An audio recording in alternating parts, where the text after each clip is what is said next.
Good morning everyone. हाँ जी बेटे, बताइए जरा क्या हाल चाल है आप सबके। All well and fine.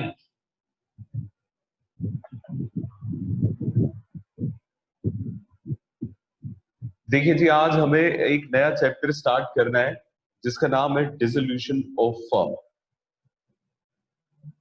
चलिए पहले तो समझते हैं कि इस चैप्टर का इस बार के एग्जाम में क्या इंपॉर्टेंस है। तो देखिए ऐसा है जी, सबसे पहले तो एक चीज इस चैप्टर के बारे में लिख लीजिए कि this is going to be most important chapter.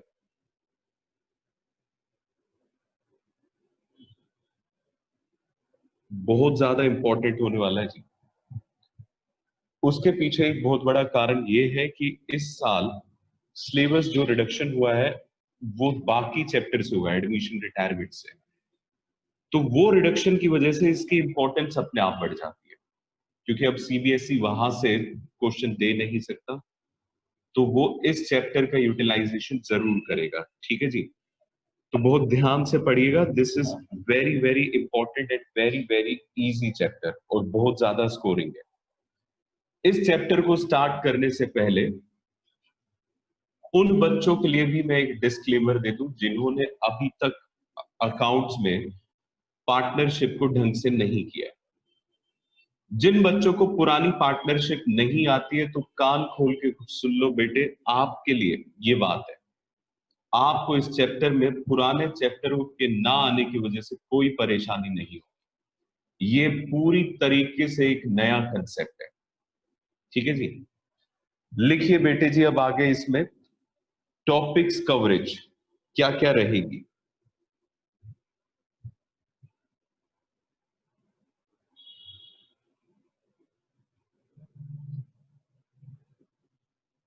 देखिए ज्यादा बड़ा चैप्टर नहीं है ये। इसमें सबसे पहले तो हम basic theory of dissolution cover करने वाले।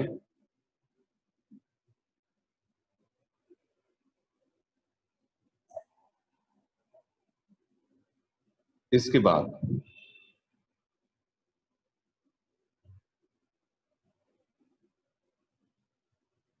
सेटलमेंट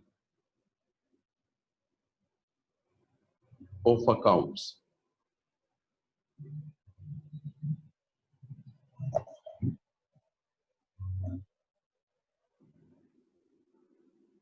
सी लिखिए, settlement of accounts when balance sheet not given.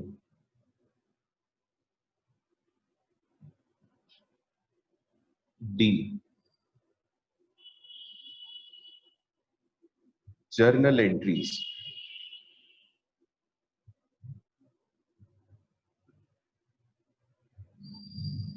On dissolution.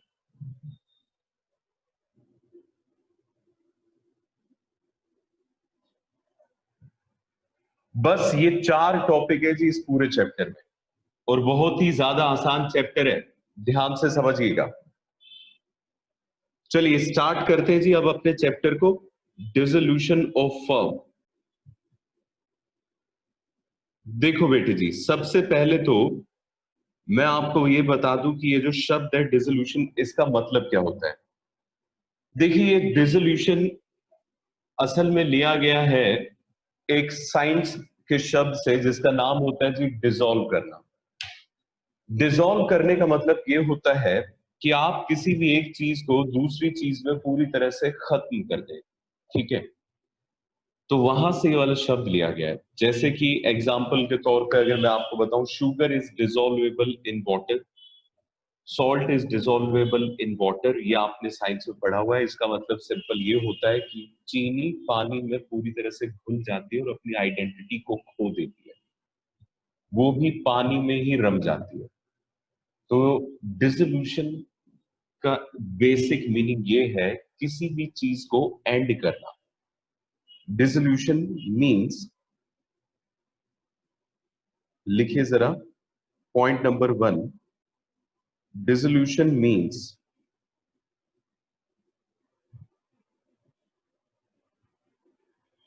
discontinuance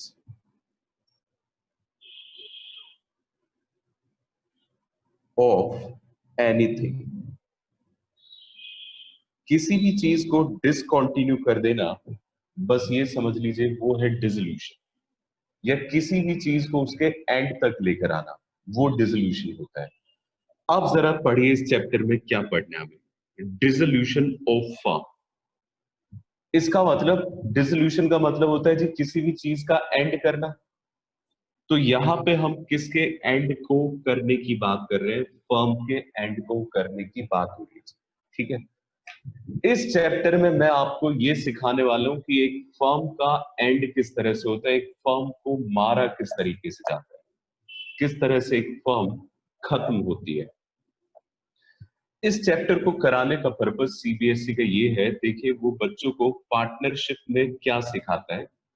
एक पार्टनरशिप शुरू होती है तो किस तरीके से होती है, वो आपने पढ़ा जी, फंडामेंटल्स ऑफ पार्टनरशिप में थोड़ी बहुत बातें। उसके बाद बाकी के जो चैप्टर थे वो रिकॉन्स्टिट्यूशन पे थे कि पार्टनरशिप में कई बार जब बड़े बड़े इवेंट आते हैं, किसी पार्टनर का आ जाना, किसी पार्टनर का चला जाना, किसी पार्टनर की डेथ हो जाना, रेशो बदल देना, ये सारी चीजें आपको सिखा दी। कहने का मतलब शुरू कैसे होता है, उसके बाद फिर वो चलता कैसे है, चलते वक्त जो अरेंजमेंट करने होते हैं वो कैसे करने होते हैं, और अब आखिरी में पार्टनरशिप में आप ये सीखने वाले हैं कि अगर एक फर्म को बंद करना हो तो हम अपनी बुक्स ऑफ अकाउंट को उसे कैसे बंद करें। ये सीबीएसई का पर्पज है बेटे जी, आपको इस चैप्टर को यहां देने का ये मकसद है सीबीएसई का कि बच्चा पूरा स्टार्टिंग से लेके एंड तक पार्टनरशिप का उसकी बेसिक बातें समझ जाए। तो मैंने आपको यहाँ पे बता दिया कि हम डिसोल्यूशन का मतलब क्या होता है, किसी भी चीज का डिसकंटिन्यूअस। तो जब मैं बात करता हूँ डिसोल्यूशन ऑफ फर्म की, तो इसका मतलब होता है, लिखिए जरा point number 2, dissolution of firm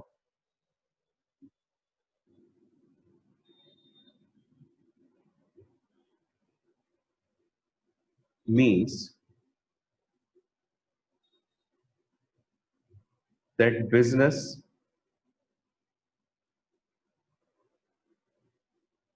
will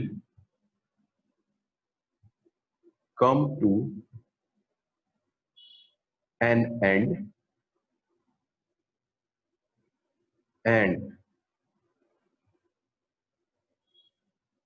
firm will be shut down।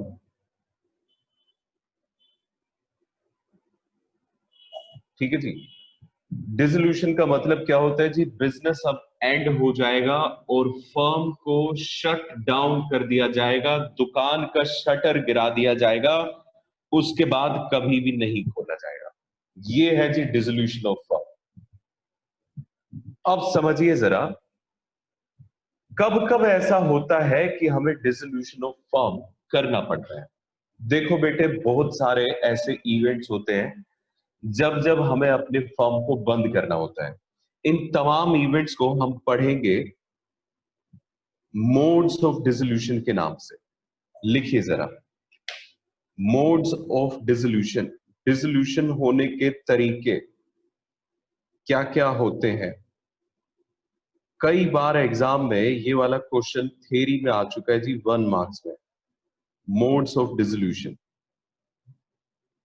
तो आप यहां मोड्स ऑफ डिसोल्यूशन पे लिख दीजिए इंपॉर्टेंट।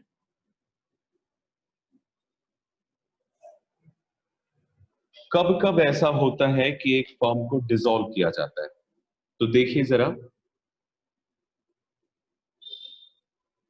वो मोड्स क्या क्या होते हैं।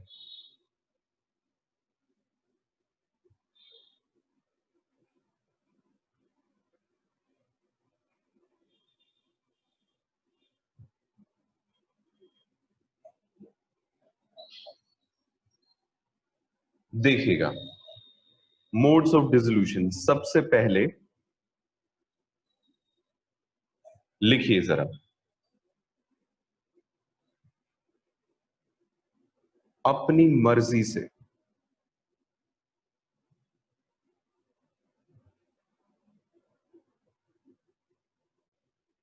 एक बात का जवाब दो बेटे, मैं आप सबको अभी स्कूल में पढ़ा रहा हूं, कल मैं ये चाहूं कि मैं अब से पढ़ाना बंद कर दूं, कोई रोक सकता है क्या मुझे? सर, आपके लिए हम कोर्ट चले जाएंगे, कोर्ट में हम केस कर देंगे कि ये पढ़ा नहीं रहे, हमें 20 साल में बंद कर दिया। बेटे जी कुछ नहीं कर सकते। आपका अगर स्कूल कल को ये डिसाइड कर ले कि स्कूल बंद होगा, आप रोक पाएंगे क्या उसे? कोई नहीं रोक सकता। देखिए, हमारी अपनी मर्जी होती है, हमारे पास ये कॉन्स्टिट्यूशनल फंडामेंटल राइट है कि हम अपनी मर्जी से कोई भी काम करें, और जब हमारा मन हो तो हम वो काम ना करें, बस वो लीगल होना चाहिए। तो बेटे जी, पार्टनर्स के अगर मन में ये आ जाए कि भैया जी अब हमें अपनी पार्टनरशिप को डिसॉल्व कर देना चाहिए, बंद कर देना चाहिए, तो क्या डिसोल्यूशन हो सकता है या नहीं हो सकता है? जवाब है जी, बिल्कुल हो सकता है, कोई नहीं रोकेगा। इस तरह के डिसोल्यूशन को कहा जाता है बाय म्यूचुअल एग्रीमेंट। सारे पार्टनर राजी है बिजनेस को बंद करने के लिए। अब वो किसी भी कारण से राजी हो सकता है कि उन्हें बार बार लॉस हो रहा हो सकता है जी उन्हें इससे ज्यादा कोई अच्छी अपॉर्चुनिटी मिल रही हो। It can be any X Y Z reason, हमें उन रीजंस में नहीं जाना है, मुझे तो सिर्फ आपको ये बताना है कि कब कब डिसोल्यूशन होता है। तो पहला मैंने आपको तरीका बता दिया जी, डिसोल्यूशन होने का क्या होता है जी, अपनी मर्जी से डिसोल्यूशन कर दिया जाए। दूसरा तरीका देखिए अब जरा, दूसरा तरीका होता है जी जबरदस्ती। मतलब आप नहीं चाहते कि डिसोल्यूशन हो, लेकिन आप पे जबरदस्ती बनाई जाती है, जबरन आपसे कहा जाता है कि अपना बिजनेस बंद कर दीजिए। इस तरह के डिसोल्यूशन को अंग्रेजी में कहा जाता है compulsory dissolution. Compulsory dissolution, compulsory dissolution कब कब होता है? जब ऑल और वन पार्टनर बिकेम insolvent। जब सभी या सिर्फ एक ही पार्टनर इनसॉल्वेंट हो जाए। इनसॉल्वेंट का मतलब आप समझते हैं? एक ऐसी पोजीशन जिसमें आपके पास उधार तक चुकाने के पैसे नहीं। अब बेटे एक बात बताओ जरा, जबरदस्ती कौन बिजनेस बंद करा सकता है? अपने मोहल्ले का कोई डॉन आएगा, दादा आएगा, वो बिजनेस बंद कराएगा? तो जवाब है जी नहीं। जबरदस्ती बिजनेस बंद कराती है जी सरकार। सरकार ये देख लेती है साहब ये जो बिजनेस है ये पब्लिक के फेवर में नहीं है, सोसाइटी के फेवर में नहीं है, इसे आगे कंटिन्यू करना। तो वो आती है और जबरदस्ती आपके बिजनेस पे ताला लगवा देती है। ऐसी सिचुएशन को कंपल्सरी डिसोल्यूशन कहा जाता है। ऐसी सिचुएशन एक मैंने आपको लिखवाया कब एराइज होती है? जब या तो सारे पार्टनर या सिर्फ एक पार्टनर इनसॉल्वेंट हो गया हो, मतलब दिवालिया हो जाए। दिवालिया होने का मतलब यह है कि वो आपसे उधार तो ले लेंगे लेकिन आपका पैसा नहीं लौटाएंगे। तो ऐसी सिचुएशन में गवर्नमेंट आती है और वो कहती है जी इसे बंद करवाओ, ये तो खामा बेकार में पब्लिक में जबरदस्ती ही कुछ ना कुछ स्पॉइलेज क्रिएट करता रहेगा और हमारे पास आए दिन नई नई कंप्लेंट आती रहेगी, तो it is better to shut down this business. तो वो आते हैं जी और एक नोटिस थमा जाते हैं कि आप इंसॉल्वेंसी है हो गई है आपकी और आपको अब अपना बिजनेस क्या करना पड़ेगा? बंद। ये होता है जी जब सभी पार्टनर इंसॉल्वेंट हो जाए या सिर्फ एक पार्टनर इंसॉल्वेंट हो जाए। सर, क्या एक पार्टनर के इंसॉल्वेंसी पे भी बिजनेस बंद हो जाता है? हाँ, तीन पार्टनर है मान लो, ए बी सी, जिसमें से ए इंसॉल्वेंट हो गया तो ए को कर दिया जाएगा इंसॉल्वेंट करार, तो बिजनेस बंद हो जाएगा। बी और सी अगर चाहें तो मिलके एक नया नाम से अपना बिजनेस चला सकते हैं। और आप एक और बात समझो ना बेटे, अगर बी और सी उस नाम से ही बिजनेस चलाएंगे तो उस नाम की तो गुडविल मार्केट में पिट गई, चलाने का कोई फायदा ही नहीं है। तो इस वजह से जबरदस्ती बिजनेस को क्या कर दिया जाता है, बंद। दूसरा देखिएगा,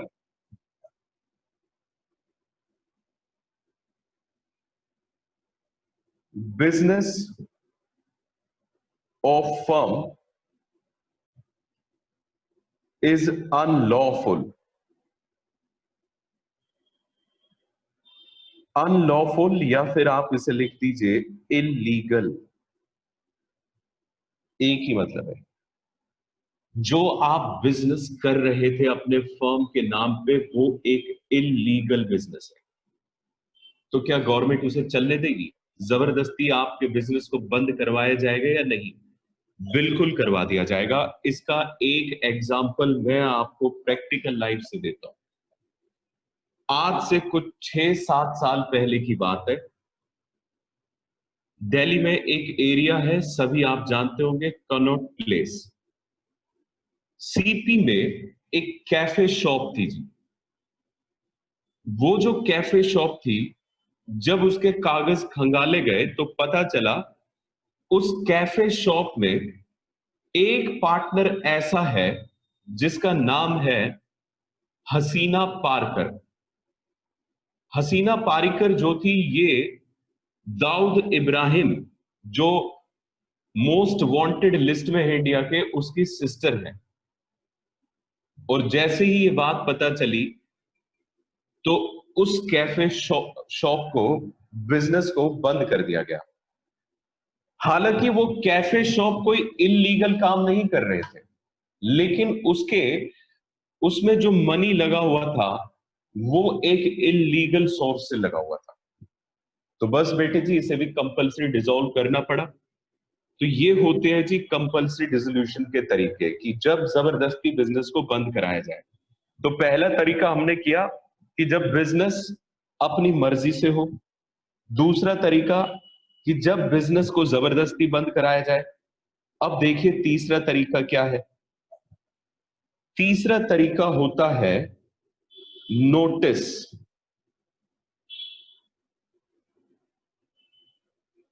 नोटिस के थ्रू बिजनेस को बंद कर दिया जाए। देखिए ऐसा है, ये जो नोटिस के थ्रू होता है, ये एक स्पेशल पार्टनरशिप होती है। It's a special type of partnership जो कि हमारे सेक्शन 43 में गिवन है of partnership act 1932। Partnership act 1932 में एक है जी सेक्शन 43, जो जानते हैं बात किस तरह की पार्टनरशिप की करता है। वो करता है जी पार्टनरशिप एट विल की बात। Partnership at will. Partnership at will का मतलब होता है अपनी इच्छा से पार्टनरशिप में आएंगे, अपनी इच्छा से पार्टनरशिप में से बाहर चले जाएंगे और फर्म को बंद कर देंगे। सब कुछ अपनी इच्छा से होता है जी। कहने का मतलब ये है, तीन पार्टनर है, मान लीजिए एबीसी। एक पार्टनर जब रात को सोता है तो उसे बुरा सपना आता है, ठीक है जी, और वो ये सोचता है कि अब मैं इस दीन दुनिया से अपने आप को बेदखल कर लूं और संन्यास ले लूं। उसके सपने में बेटे साक्षात भगवान जी प्रकट हो जाते हैं कि तुमने बहुत पाप किए, अब अपने आप को सुधारो। वो सुबह उठता है, अपने लैपटॉप पे बैठता है, एक नोटिस तैयार करता है जिसमें ये लिखता है कि आज से ये वाला जो बिजनेस है, ये फर्म जो है बंद हो जाएगी। क्योंकि वो सेक्शन 43 के अकॉर्डिंग रजिस्टर्ड थी पार्टनरशिप। वो जाता है, बाकी दो पार्टनर के मुंह पे दे मारता है वो नोटिस और कहता है जी इसे पढ़ लो, आज के बाद ये बिजनेस नहीं खुलेगा। बस हो गया जी, बिजनेस समाप्त।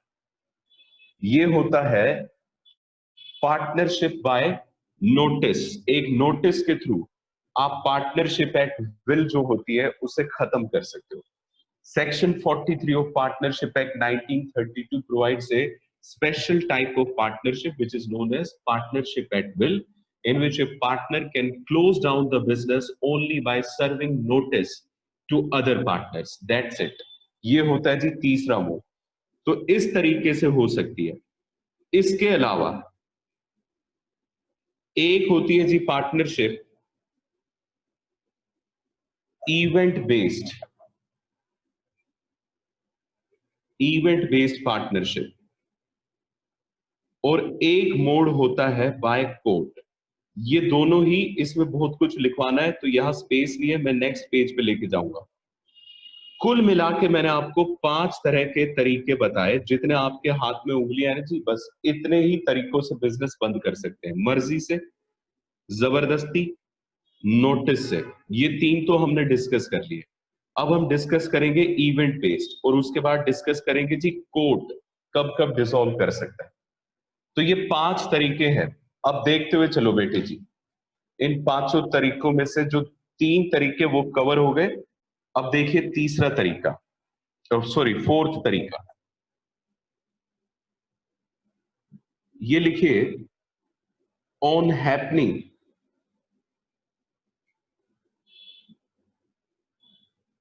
Of an event.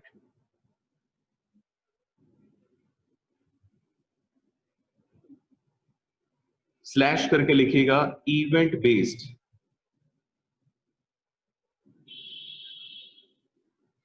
डिसोल्यूशन।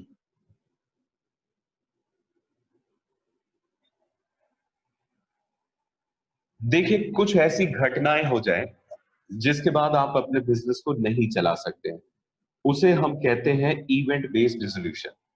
कई बार इस तरह की पार्टनरशिप को कंटिंजेंट पार्टनरशिप भी कह दिया जाता है, क्योंकि कंटिंजेंट का मतलब ही क्या होता है जी, पार्टनरशिप किस तरीके से चलेगी।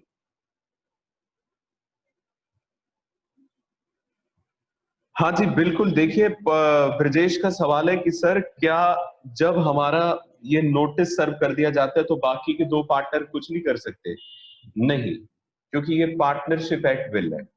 तो अगर एक पार्टनर के मन में आए तो वो पूरे बिजनेस को बंद कर सकता है जी, बाकी पार्टनर कुछ नहीं कर पाएंगे। अच्छा जी, अब मैं आपको बता रहा था बेटे ऑन हैपनिंग ऑफ इवेंट, ऐसे कौन कौन से इवेंट होते हैं जब आपकी पार्टनरशिप को बंद करना पड़ जाता है। इवेंट देखिए अब जरा कौन कौन से होते हैं। सबसे पहला event, first, expiry of term और period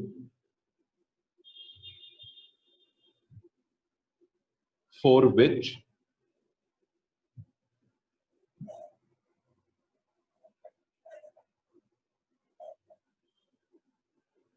firm was established।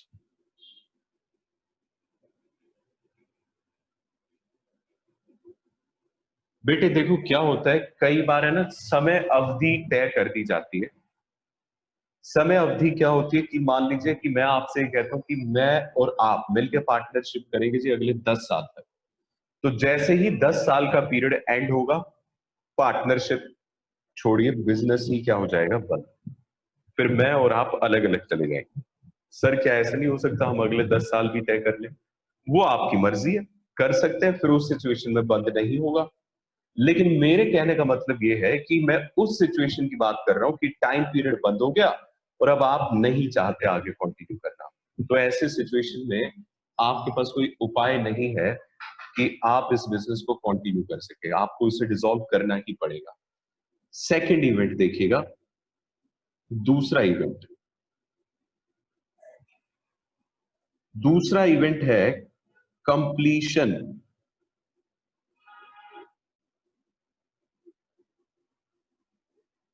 Of A venture. Venture समझते हैं क्या होता है? हमने मिलकर तय किया कि एक काम करेंगे और जैसे ही वो काम हो गया खत्म, तो हमारी पार्टनरशिप और बिजनेस भी खत्म। एग्जाम्पल के तौर पे मैं आपको बताता हूं। देखिए ऐसा है जी, 2 बड़ी कंस्ट्रक्शन की कंपनियां हैं आप शायद उनके नाम न जानते हो। एक लार्सन एंड टर्बो है, बहुत बड़ी कंस्ट्रक्शन की कंपनी है, और एक महिंद्रा कंस्ट्रक्शंस लिमिटेड है। इन दोनों कंपनियों ने मिलकर क्या करा जी, एक जॉइंट वेंचर स्टार्ट किया।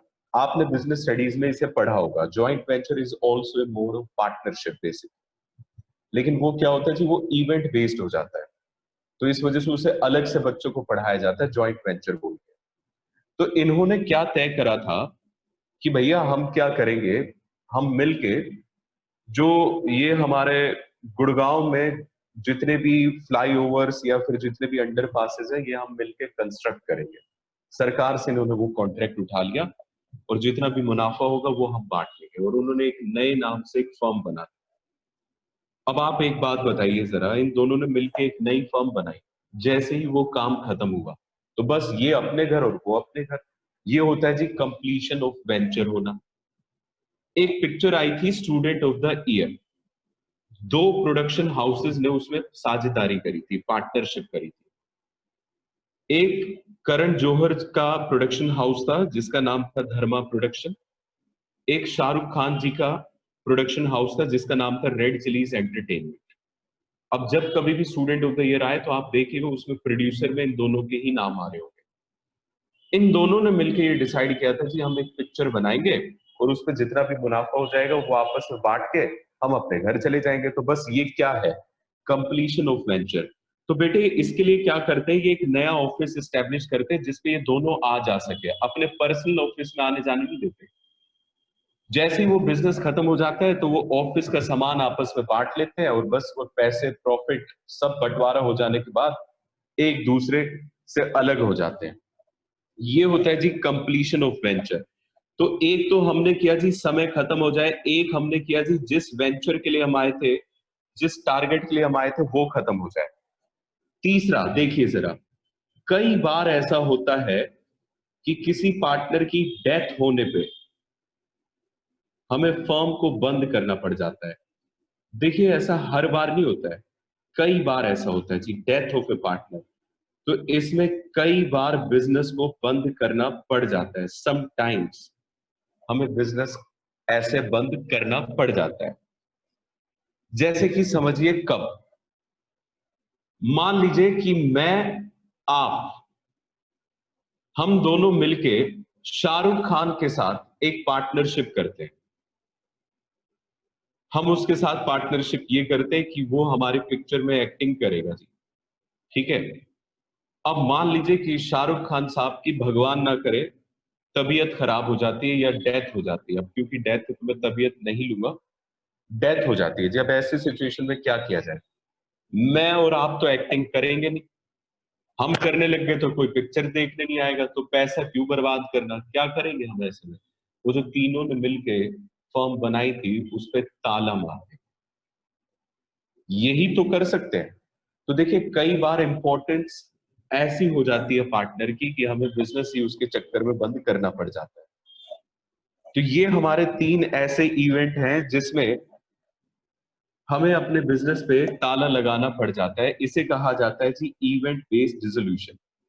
अब आ जाइए नेक्स्ट, ये बहुत इंपॉर्टेंट है कि कब कब कोर्ट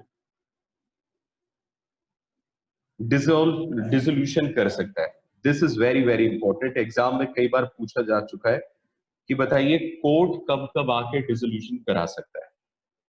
तो बेटे देखो जरा, कोर्ट कब कब डिसोल्यूशन कराता है, इसमें लिखिए सबसे पहला पॉइंट, एनी पार्टनर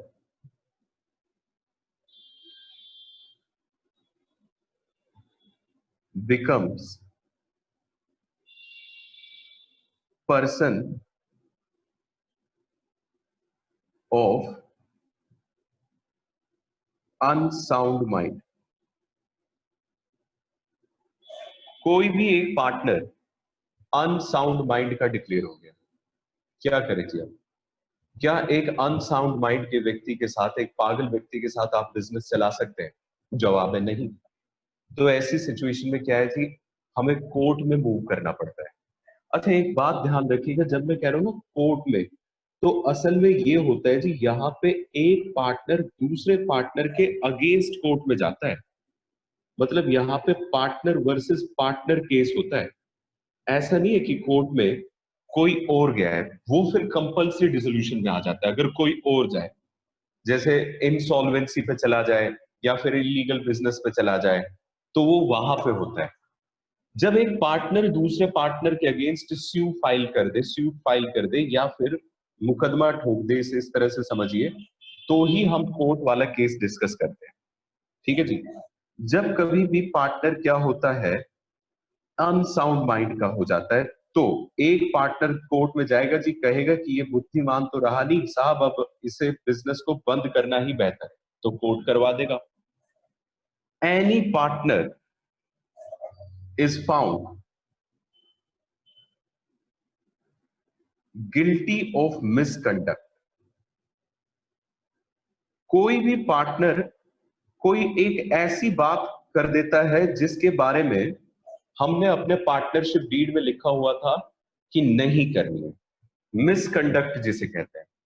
एक एग्जाम्पल बताता हूं जी इसमें आपको। जैसे मान लीजिए तीन पार्टनर है ए बी सी, इनका बेटे मान लीजिए हार्डवेयर को, ये जो होता है घरों में यूज होते हैं पाइप फिटिंग सेट का, इसको बेचने का व्यापार है। इनमें से ए क्या करता है जी, ठीक एक ऐसी ही दुकान खोल देता है सामने और वहां बिठा देता है अपने बेटे को। अब आप एक बात बताइए, वो वाली दुकान इसकी इंडिविजुअल और यहाँ पार्टनरशिप है, क्या इसके फर्म का बिजनेस जाएगा उस दुकान के पास या नहीं जाएगा? बिल्कुल जाएगा। तो बेटे इसे कहा जाता है कि मिसकंडक्ट कर रहा है, वो हमारी फर्म के अगेंस्ट में सेम बिजनेस ओपन कर रहा है। तो ऐसी सिचुएशन में आप कोर्ट में मूव कर सकते हैं और कह सकते हैं कि इस बिजनेस को बंद करवा दिया जाए, हम अपना कहीं और बिजनेस कर लेंगे। ये होता है जी जब कभी भी कोई पार्टनर मिसकंडक्ट कर दे। ठीक है जी, आगे देखिएगा।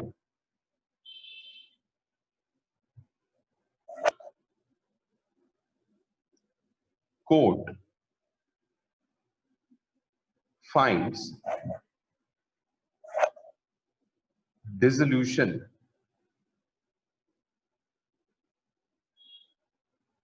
of firm is justified as firm can continue only in losses। देखो जी, कोर्ट में आपने मुकदमा कर दिया कि साहब अब हमारे बिजनेस में जान नहीं बची है, ये अगर चलेगा तो सिर्फ लॉसेस में ही चलेगा। जबकि दूसरे पार्टनर का ये कहना है कि नहीं जी हम चला लेंगे, उम्मीद क्यों हारनी। फिर कोर्ट इस बात को लेके जस्टिफाई हो जाता है कि हाँ अब ये बिजनेस सिर्फ लॉसेस में चल सकता है, तो एक ऐसे बिजनेस को क्यों चलाना, बेहतर है कि उसे क्या कर दिया जाए, बंद कर दिया जाए। तो ये वो मुद्दे होते हैं जब कोर्ट के थ्रू डिसॉल्व किया जाता है। तो देखिए मैंने आपको कुल मिला के 5 ऐसे तरीके बताए जब जब फर्म का डिसोल्यूशन होता है।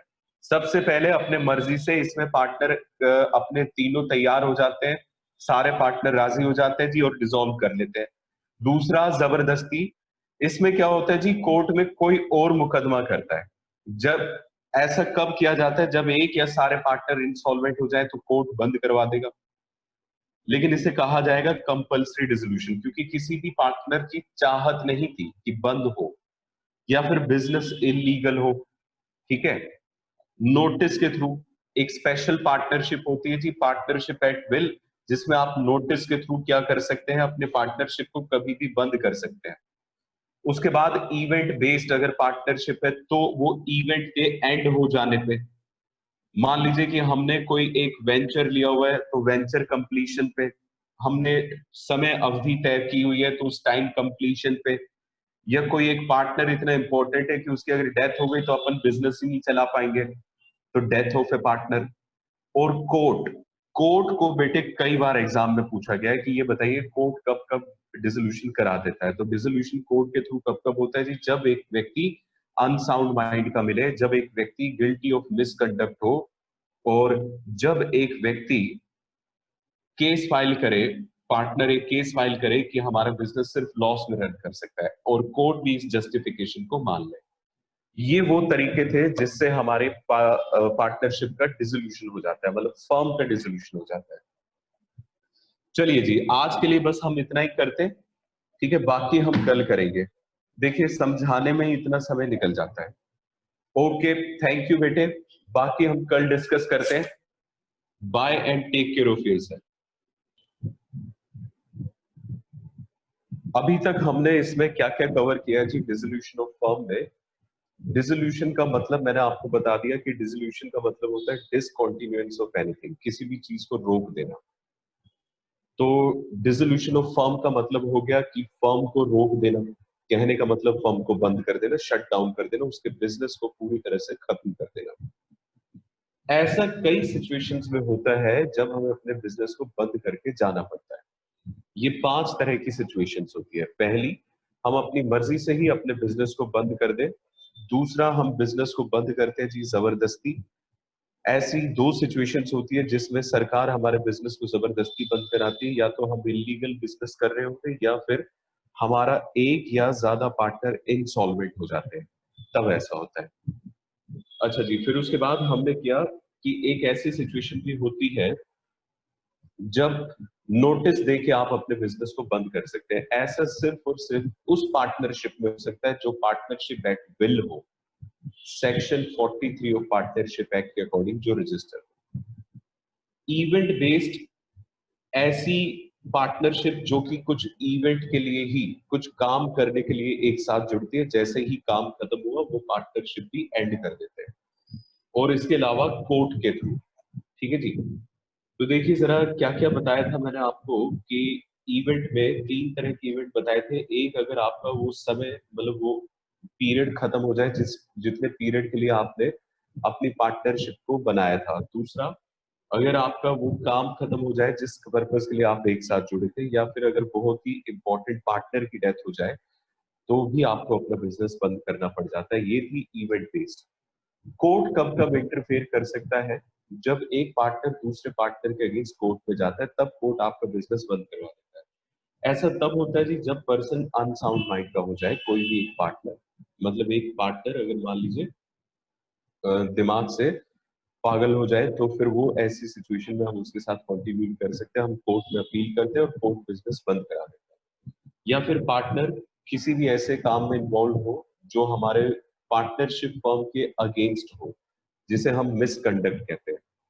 और इसके अलावा कोर्ट को जब ये लगता है कि बिजनेस को बंद करना बिल्कुल सही है क्योंकि बिजनेस कंटिन्यू करेगा तो सिर्फ और सिर्फ लॉसेस होंगे, तब कोर्ट आपके बिजनेस को बंद करा सकता है। तो ये सिचुएशंस हमने कर ली थी मोड्स ऑफ डिसोल्यूशन। अब आ जाइए पॉइंट नंबर 4, लिखिए जरा डिसोल्यूशन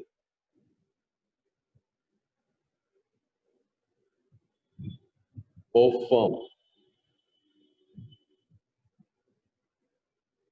वर्सेस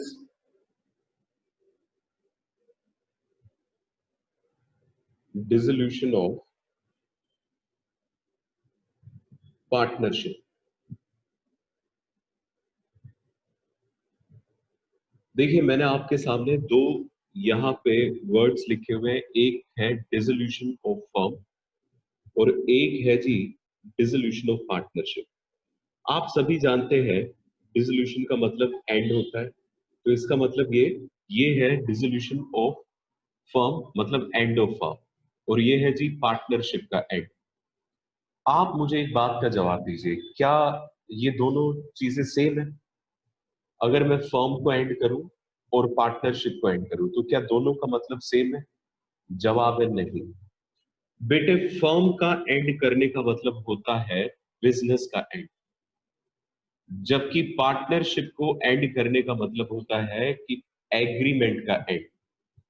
आप एक एग्रीमेंट को बदल देते हैं तो उसे आप डिसोल्यूशन ऑफ पार्टनरशिप कह देते हैं, या फिर इस डिसोल्यूशन ऑफ पार्टनरशिप को आप रिकॉन्स्टिट्यूशन ऑफ पार्टनरशिप भी कहते हैं। आपको याद है हमने बहुत सारे ऐसे चैप्टर किए हैं जिसमें हम एग्रीमेंट के बदलने की वजह से क्या क्या बदलाव आते हैं अकाउंट्स के अंदर वो सीखा था। जैसे कि change in PSR, admission, retirement और डेथ, इन सभी में एग्रीमेंट बदलता था। तो ये सारी ही चीजें और कुछ नहीं जी, डिसोल्यूशन ऑफ पार्टनरशिप है। तो dissolution of partnership is nothing but reconstitution of partnership. ये रिकॉन्स्टिट्यूशन होता है। और रिकॉन्स्टिट्यूशन का मतलब मैं आपको पहले भी बता चुका हूं। रिकॉन्स्टिट्यूशन का मतलब होता है एग्रीमेंट को बदलना, चेंज करना जी एग्रीमेंट को।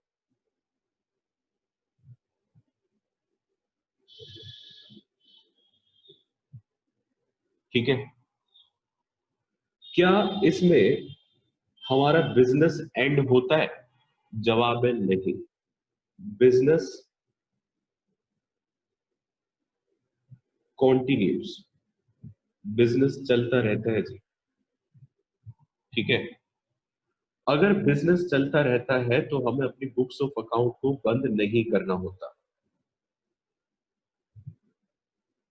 Books of accounts are not closed. अब बात करते हैं जी dissolution of firm. Dissolution of firm तो हम अभी पढ़ ही रहे हैं। इसका मतलब क्या होता है? It means end of business. इसमें आपका बिजनेस जो है वो पूरी तरह से एंड हो जाता है।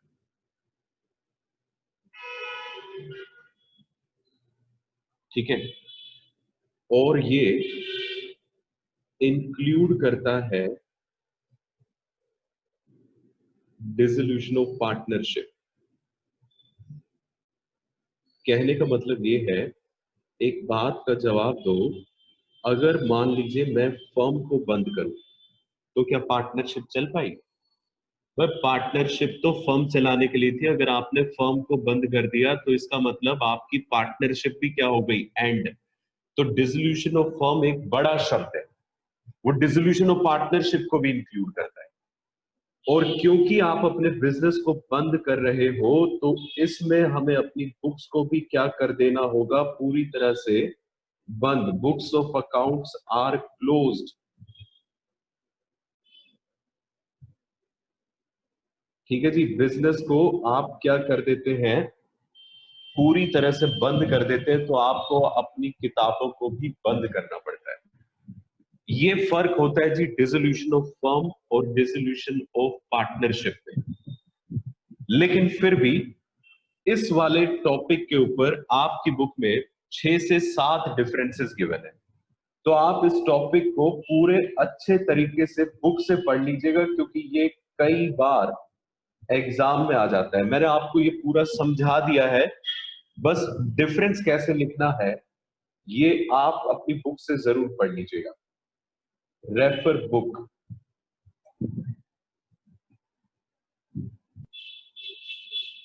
बुक में आपको ये मिलेगा जी पेज नंबर 6.2 पे, तो आप इसे रेफर कर लीजिएगा वहां से। ठीक है, ओके बेटे। देखो, एक बात हमारे यहां से समझ में आ जाती है कि जब भी डिसोल्यूशन ऑफ फर्म होता है तो हमें अपनी बुक्स ऑफ अकाउंट को क्या करना होता है? क्लोज। इस चैप्टर में मैं आपको बस यही सिखाने वाला हूं कि आप अपनी बुक्स ऑफ अकाउंट को किस तरीके से क्लोज करें। चलिए अब देखते हैं। अपना यहां से नेक्स्ट टॉपिक स्टार्ट हो जाएगा। थ्योरी का जो टॉपिक था वो हमारा एंड हो गया है। अब आप लिखिए topic number 2।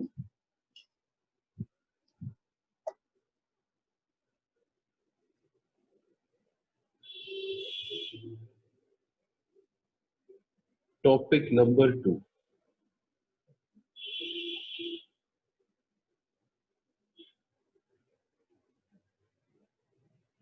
Settlement of accounts.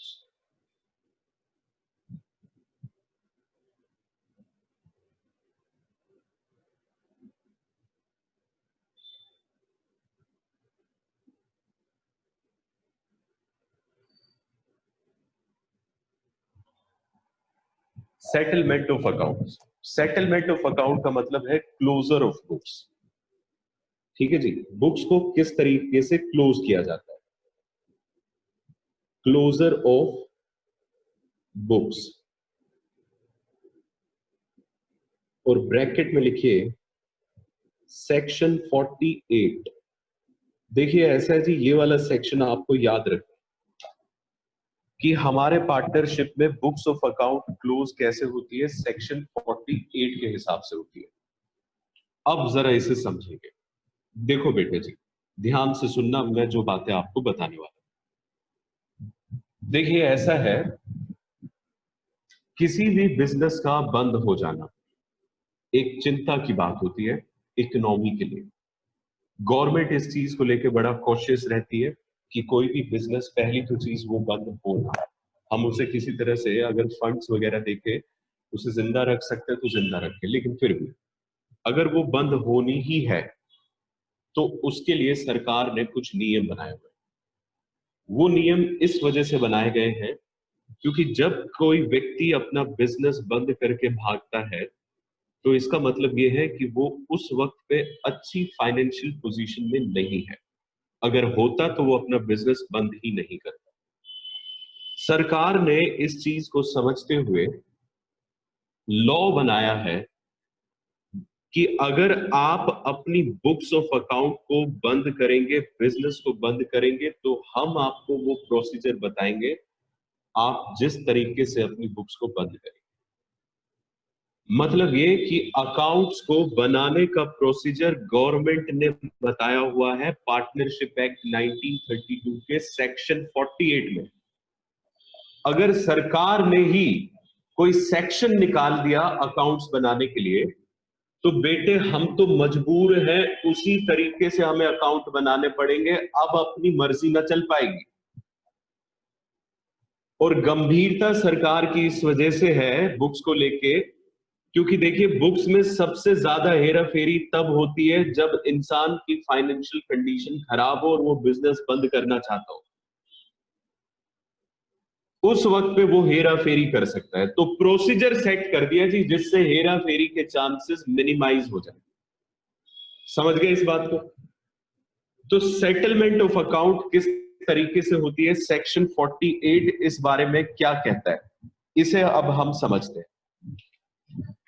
देखो सेक्शन 48 को मैं बताऊं उससे पहले आप एक सिंपल सी बात समझिएगा, एक बड़ी आसान सी बात। बेटे मान लीजिए कि एक घर हमने किराए पे लिया, 3 लोगों ने किराए पे लिया, ए बी और सी उनका नाम है, उन्होंने एक घर किराए पे ले लिया। वो 10 साल तक उस घर में रहे। जब तक वो उस घर में रहे तब तक उन्होंने मिलजुल के सामान खरीदा, TV, fridge, AC, bed etcetera, उन तीनों ने मिलकर खरीदा जी, एक साथ रहते थे। फिर आ गया जी कोरोना पीरियड, और कोरोना पीरियड में तीनों व्यक्तियों की जॉब चली गई। ठीक है, उन बेचारों ने जब जॉब चली गई तो इधर उधर से उधार लेके भी गुजारा करा। अब वो 3 व्यक्ति तंग आ गए हैं और वो अब ये चाहते हैं कि चलो अब अपने अपने घर चले जाए। तो बेटे मुझे एक बात का जवाब देना सोच समझ के, क्या वो सामान अपना वहीं छोड़ के चले जाएंगे? जवाब है नहीं। वो क्या करेंगे उस सामान का? भाई उस सामान का वो करेंगे ये कि वो अपना सामान या तो बेच देंगे, ओके, और अगर मान लीजिए बिक नहीं रहा है तो कोई एक उनमें से उस सामान को अपने साथ ले जाएगा, लेकिन सामान तो वहां नहीं छोड़ेंगे। ठीक है जी, सामान बेच दिया। अब एक बात का जवाब दो, वो हमेशा के लिए अभी उन्होंने डिसाइड कर लिया, हमेशा छोड़ो जी, अभी के लिए डिसाइड कर लिया जी हम तो अपने घर जा रहे हैं। तो बेटे एक बात बताओ, अगर वो अपने घर जा रहे हैं तो उनके ऊपर कुछ उधार भी तो हो गया था। जो उनके कर्जदार हैं, क्या उनको उन्हें पैसा देना चाहिए या नहीं देना चाहिए? बिल्कुल देना चाहिए जी। क्या उनको अपने मकान मालिक का किराएदार जो थे, अपने मकान मालिक का किराया उन्हें देकर जाना चाहिए या देकर नहीं जाना चाहिए? इसका भी जवाब है जी देकर जाना चाहिए। समझ रहे हैं आप बातें?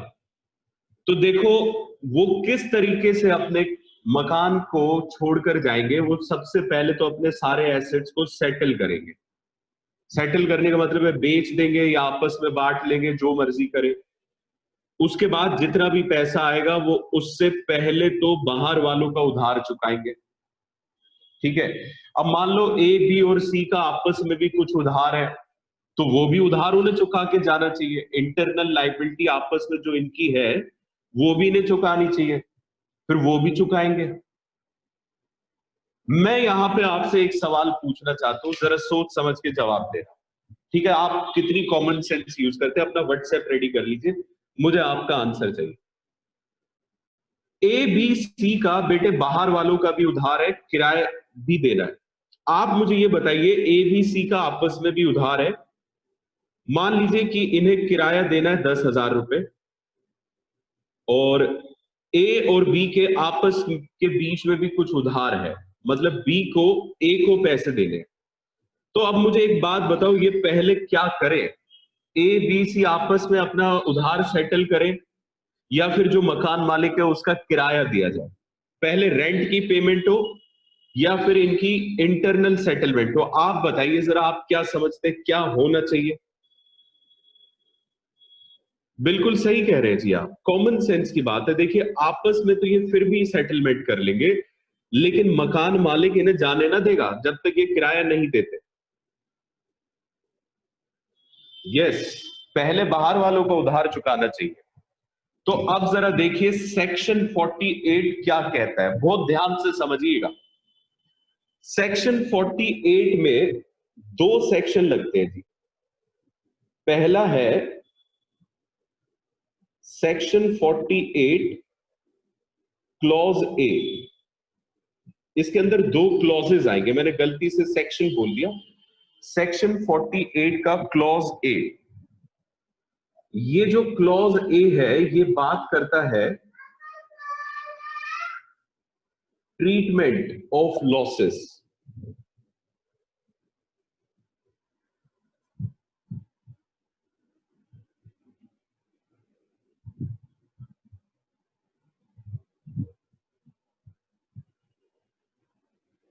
Treatment of losses of firm.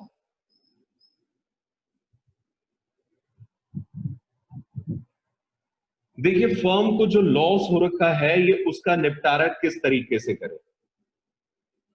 तो यहां पे सेक्शन 48 ने बताया जी किस तरीके से करना है। पहले तो इन लॉसेस को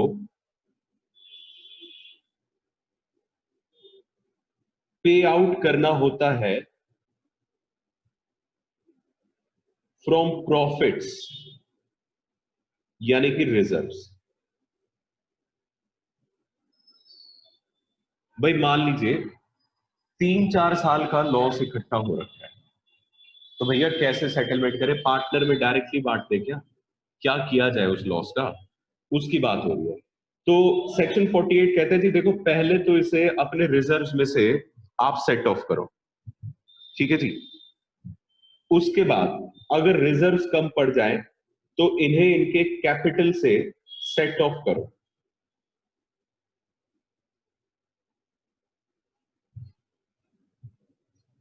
set of from capital.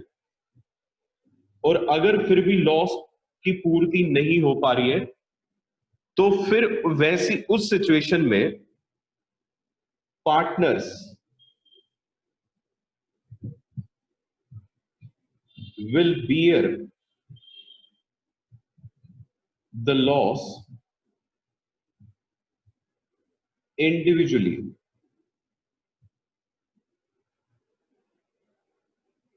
in PSR, in profit sharing ratio। अब जरा ध्यान से समझना, कई बच्चों को इसको लेके कंफ्यूजन होगी। बेटे इस बात को इस तरीके से समझो, तीन पार्टनर है, ठीक है जी, ए बी और सी,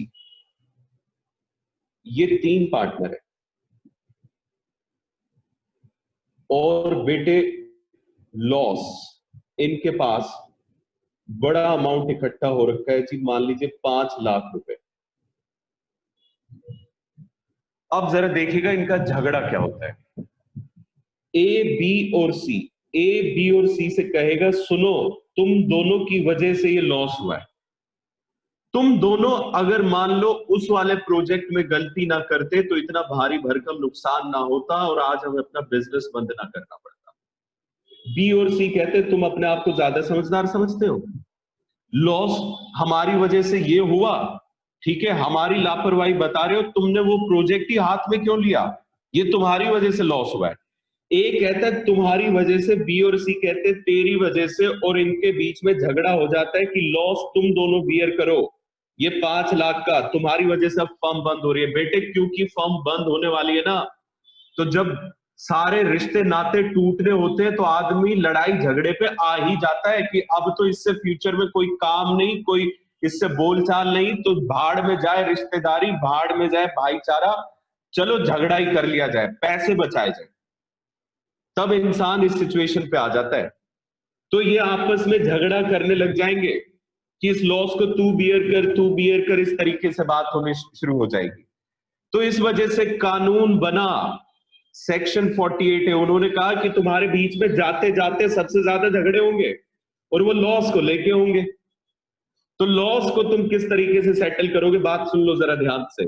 सबसे पहले तो प्रॉफिट में से जो रिजर्व है उसमें से घटाओ इसे, और अगर रिजर्व नहीं है तो अपनी कैपिटल में से माइनस करो इसे, और मान लो कैपिटल में से माइनस करके भी तुम्हारा कम हो जाता है तो तुम इसे पर्सनली बियर करोगे अपनी पीएसआर में, ठीक है, कोई किसी पे इल्जाम नहीं लगाएगा, तुम्हारी वजह से, तुम्हारी वजह से तुम सारे के सारे म्यूचुअल एजेंसी प्रिंसिपल से बंधे हो, एक पार्टनर का एक्ट दूसरे पार्टनर को बाइंड करता है, इस बात को कहता है सेक्शन 48A।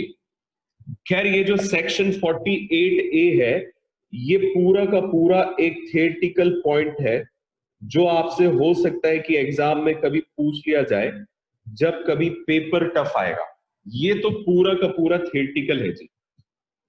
लेकिन जो सेक्शन 48B है वो पूरा का पूरा थियोरेटिकल नहीं, पूरा का पूरा प्रैक्टिकल है। मतलब आप ये समझ लो कि हमारे अकाउंट्स बनाने का जो भी सिस्टम है वो सेक्शन 48 के बी क्लॉज में बताया हुआ है। सेक्शन 48 का बी क्लॉज बात करता है एप्लीकेशन ऑफ एसेट्स। देखो बेटा जी, बात जरा ध्यान से समझना, जब बिजनेस बंद होगा, जब सारे पार्टनरशिप, सारे साझेदारी टूटेगी, तो झगड़ा दो चीजों को लेके होगा। एक तो लॉस को बंटवारा कैसे करें, कोई भी लॉस को बियर नहीं करना चाहेगा तो उसका तरीका बता दिया। दूसरा आप जानते हैं किस चीज का, जो भी पैसा एसेट्स को बेचकर आएगा, इतनी जबान बाहर आ जाएगी सबकी उस पैसे को देख के, सबका लालच बाहर आ जाएगा उस वक्त। वो जानते हैं कि हमारे बीच में अब कोई मधुर संबंध नहीं रहे, आगे जाके हमें आपस में मिलना भी नहीं है, तो बेटे जी कोई भी पैसा देख के यही सोचेगा कि मेरे पास ज्यादा आ जाए, और ज्यादा हो गया तो ये तीनों पता क्या करेंगे, जितना भी पैसा आया भाड़ में जाए, सारी एक्सटर्नल लायबिलिटी चलो फुर हो जाते हैं, भाग जाते हैं, ढूंढते रहेंगे ये लोग, जैसा कि अक्सर कई बार इंडिया में होता भी है। ठीक है, चिट फंड कंपनियां होती है जी, वो यही काम करती थी, तो उसके अगेंस्ट भी सरकार ने कानून बनाया। इसी तरीके से हर बिजनेसमैन सोचता है। बिजनेसमैन बेटे देखो ऐसा होता है, सोचता सिर्फ पैसे की ही है, ठीक है, आखिरी में तो उसके लिए सब कुछ पैसा ही है। तो इसके लिए कानून बनाना जरूरी हो गया कि देखो एसेट्स को बेच के जितना भी पैसा आया उसका यूटिलाइजेशन कैसे करना है। तो अब जरा देखिए, जरा सेक्शन 48B क्या कहता है, मनी रियलाइज्ड, इस वर्ड को अंडरलाइन कर लीजिएगा, रियलाइज्ड, रिसीव्ड नहीं लिखवा रहे हो, तो इसका मतलब कुछ और ही बात है जी। Money realised from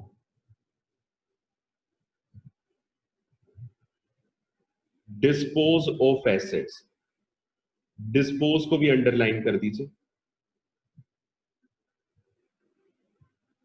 shall be utilized in following order। Section 48 B क्या कहता है जी, जो भी आपका पैसा आएगा ना एसेट्स बेच के, आप उसे इस ऑर्डर में यूज करेंगे, ऐसा सेक्शन 48 बी कहता है। और वो ऑर्डर क्या है? सबसे पहले फर्स्ट, सबसे पहले तो आपको क्या करना है? पे of external liability. External liability को सबसे पहले पे करो। अब बेटे जी, एक्सटर्नल लाइबिलिटी का बड़ा गहरा मतलब है। एक्सटर्नल लाइबिलिटी का मतलब होता है जो पार्टनर की लाइबिलिटी ना हो।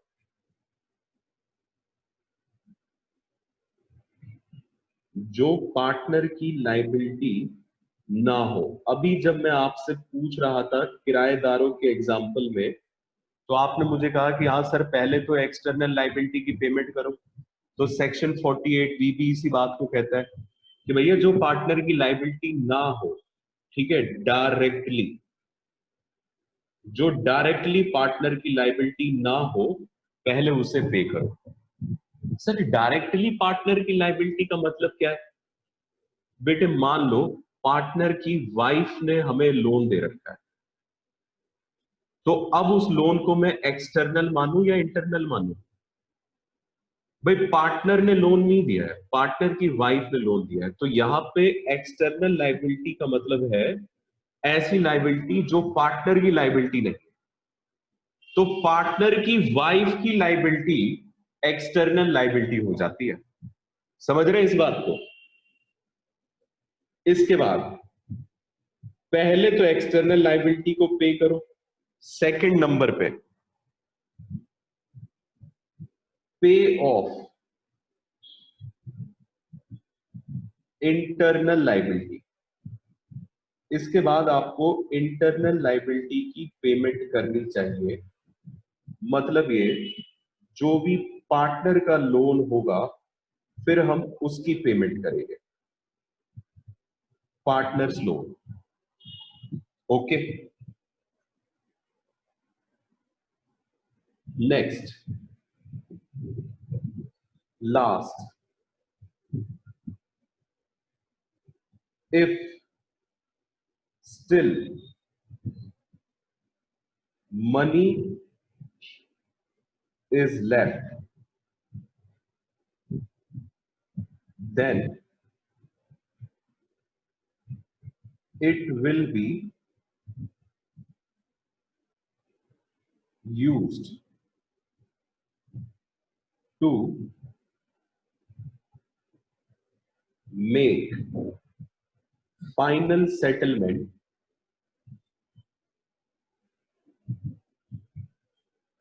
with partners। अगर स्टिल पैसा बच गया तो इसका यूटिलाइजेशन किस चीज के लिए होगा? पार्टनर्स के साथ फाइनल सेटलमेंट कर दी जाएगी थ्रू कैपिटल अकाउंट। वैसे मैंने ये थ्रू कैपिटल अकाउंट लिख दिया, लेकिन सेक्शन 48 ये लिखता नहीं है, ये सिर्फ समझाने के लिए लिख दिया है। ठीक है, तो बेटे बात जरा ध्यान से समझो। बिजनेस को क्लोज किस तरीके से करना है? बिजनेस को क्लोज करने का तरीका बताया हुआ है सेक्शन 48 बी में। मैंने पहले ही बता दिया कि बहुत इंपॉर्टेंट सेक्शन है ये 48, इसे बहुत अच्छे से याद कर लेना। पूरा चैप्टर इसी के हिसाब से होगा और 48 बी के हिसाब से। ये कहता है सबसे पहले तो अपने एसेट्स को डिस्पोज कर दो और उससे जो भी पैसा रियलाइज हो उसको यूज कैसे करना है।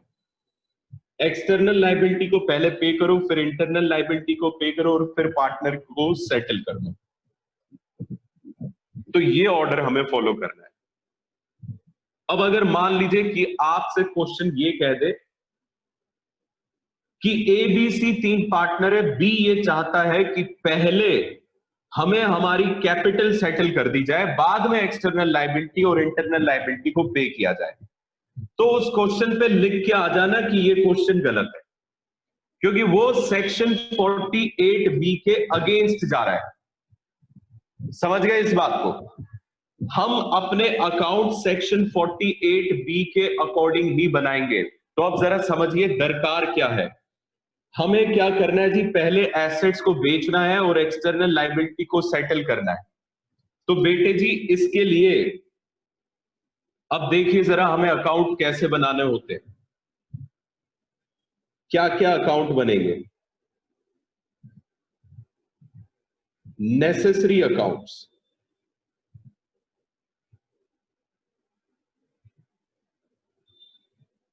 टू बी प्रिपेयर्ड,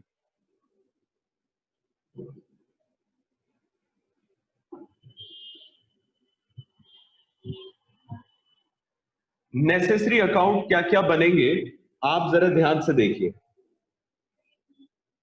सबसे पहले बनेगा इसमें रियलाइजेशन अकाउंट। रीवैल्यूएशन नहीं है, रियलाइजेशन है। मैंने यहां एक वर्ड लिखवाया था मनी रियलाइज्ड, उसी से रिलेटेड है जी रियलाइजेशन अकाउंट। ये असल में किस लिए बनता है, इसे बनाने के तीन मकसद होते हैं। क्या? पहले टू डिस्पोज एसेट्स, एसेट्स को डिस्पोज करना, बेचना नहीं कह रहा हूं मैं, डिस्पोज करना मतलब निकाल देना, उसका मनी वैल्यू रियलाइज कर लेना। दूसरा इसका मकसद होता है to settle external liability.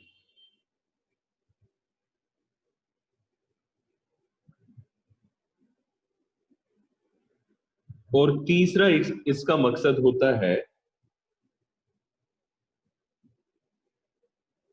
To calculate profit और लॉस फ्रॉम अबव एक्टिविटीज। बेटे ध्यान से समझ लेना रियलाइजेशन अकाउंट का मकसद क्या है। रियलाइजेशन अकाउंट अपन इसलिए बना रहे हैं कि एसेट्स को डिस्पोज कर दे। क्या सबसे पहले यही काम कर रहे हैं? जी हाँ। फिर उसके बाद क्या करना है, एक्सटर्नल लायबिलिटी की पेमेंट, तो ये अकाउंट वो भी कर देगा। इससे आपका जो भी मुनाफा या घाटा होगा ये उसे भी कैलकुलेट कर देगा। रियलाइजेशन अकाउंट क्योंकि मुनाफा और घाटा कैलकुलेट कर रहा है, तो बताओ इसका नेचर क्या हुआ। कोई भी अकाउंट जो प्रॉफिट या लॉस कैलकुलेट करके देता है उसका एक ही नेचर हो सकता है जी, नॉमिनल अकाउंट। तो एक तो बनेगा जी इसमें रियलाइजेशन अकाउंट। दूसरा देखिए जरा, बी, भाई आपने एसेट्स बेच दी, एक्सटर्नल लायबिलिटी सेटल कर दी, फिर अपन को क्या करना है, इंटरनल लायबिलिटी यानी कि पार्टनर के लोन को सेटल करना है। तो इसके लिए एक अलग से अकाउंट बनता है जिसका नाम है पार्टनर्स लोन अकाउंट। कई बार क्वेश्चन इसे पार्टनर्स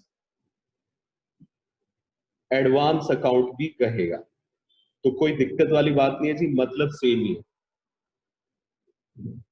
तीसरा अकाउंट, इसके बाद बेटे क्या करना है हमें, इसके बाद हमें कैपिटल अकाउंट के थ्रू सेटलमेंट करनी है जी पार्टनर्स की, फाइनल सेटलमेंट। तो इसके बाद बताओ जरा कौन सा अकाउंट बनना चाहिए, कैपिटल अकाउंट। लो जी, ये बन गया कैपिटल अकाउंट।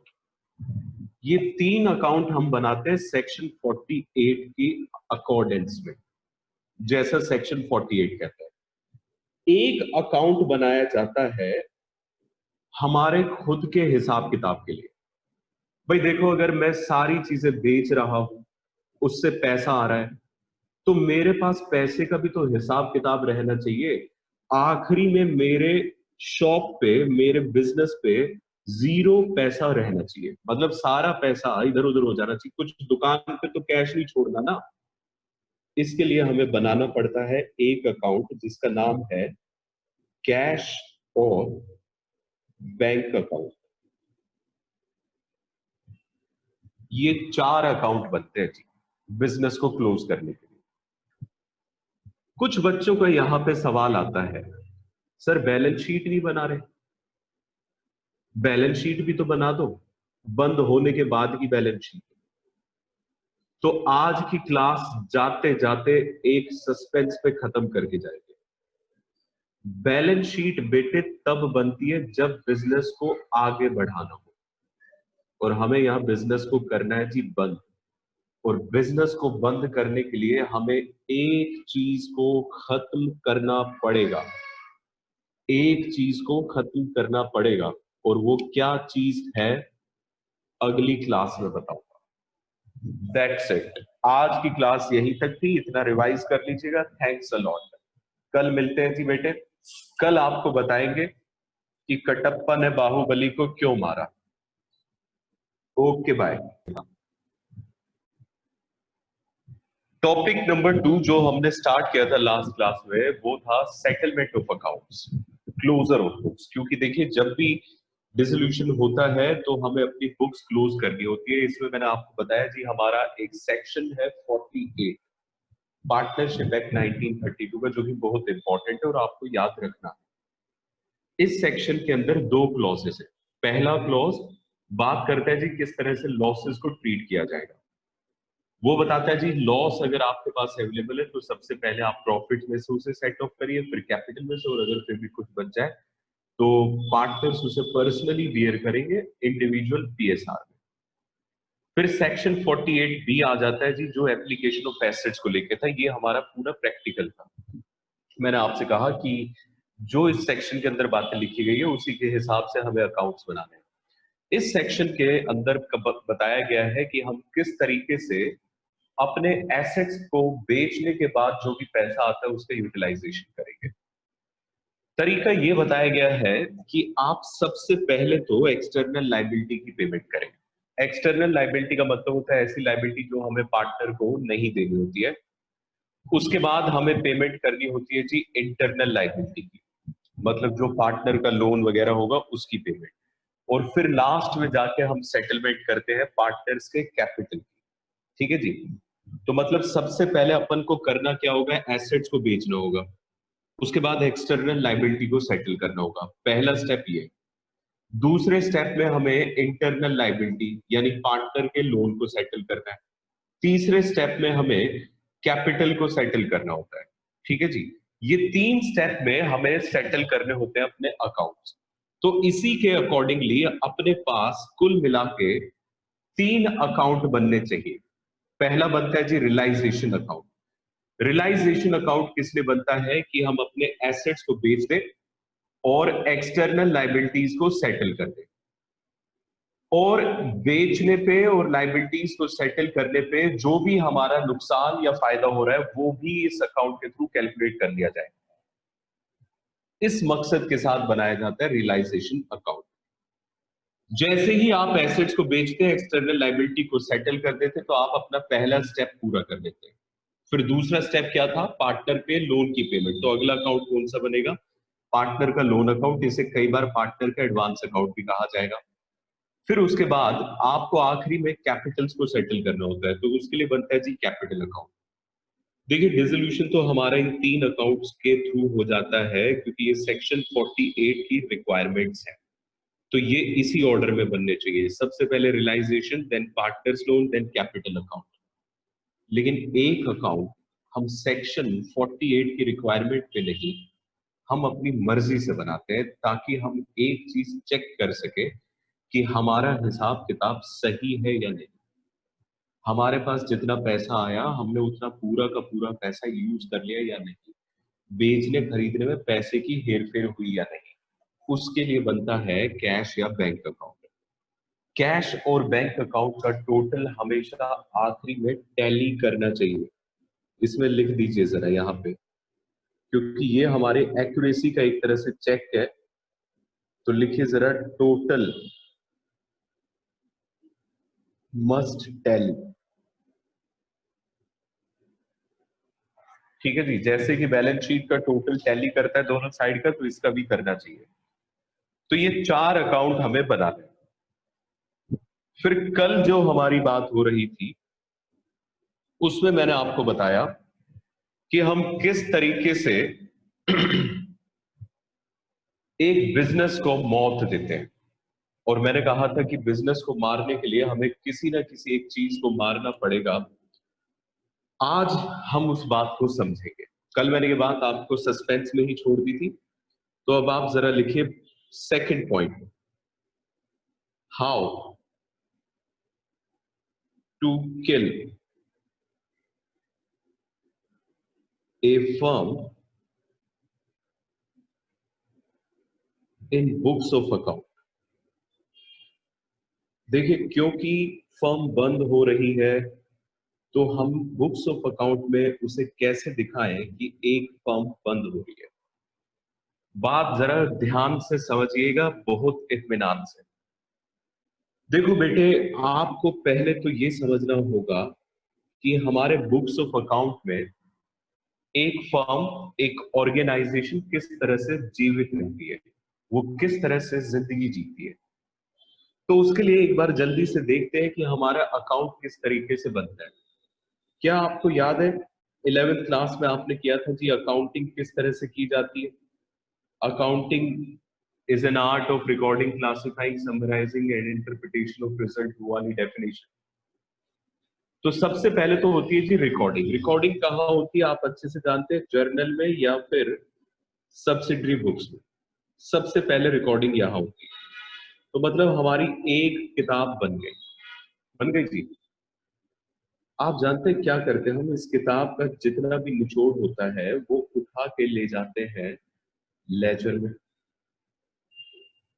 क्योंकि लेजर इसी से बनता है। तो ये वाली जो बुक है ये अपने आप खत्म हो जाती है। फिर हम लेजर से क्या करते हैं साहब? लेजर से हम बनाते हैं ट्रायल बैलेंस। जैसे ही आपने लेजर से ट्रायल बैलेंस बनाया तो लेजर का पर्पस भी फिनिश हो गया। अब जिंदा क्या रह गया? Trial balance. इस ट्रायल बैलेंस से हम क्या करते हैं? इस ट्रायल बैलेंस से बनाते हैं फाइनल अकाउंट्स। तो जैसे ही आप ट्रायल बैलेंस से फाइनल अकाउंट्स बनाओगे तो ट्रायल बैलेंस अपने आप फिनिश हो गया। फाइनल अकाउंट में आप तीन चीजें बनाते हैं। सबसे पहले तो आप बनाते हैं ट्रेडिंग अकाउंट।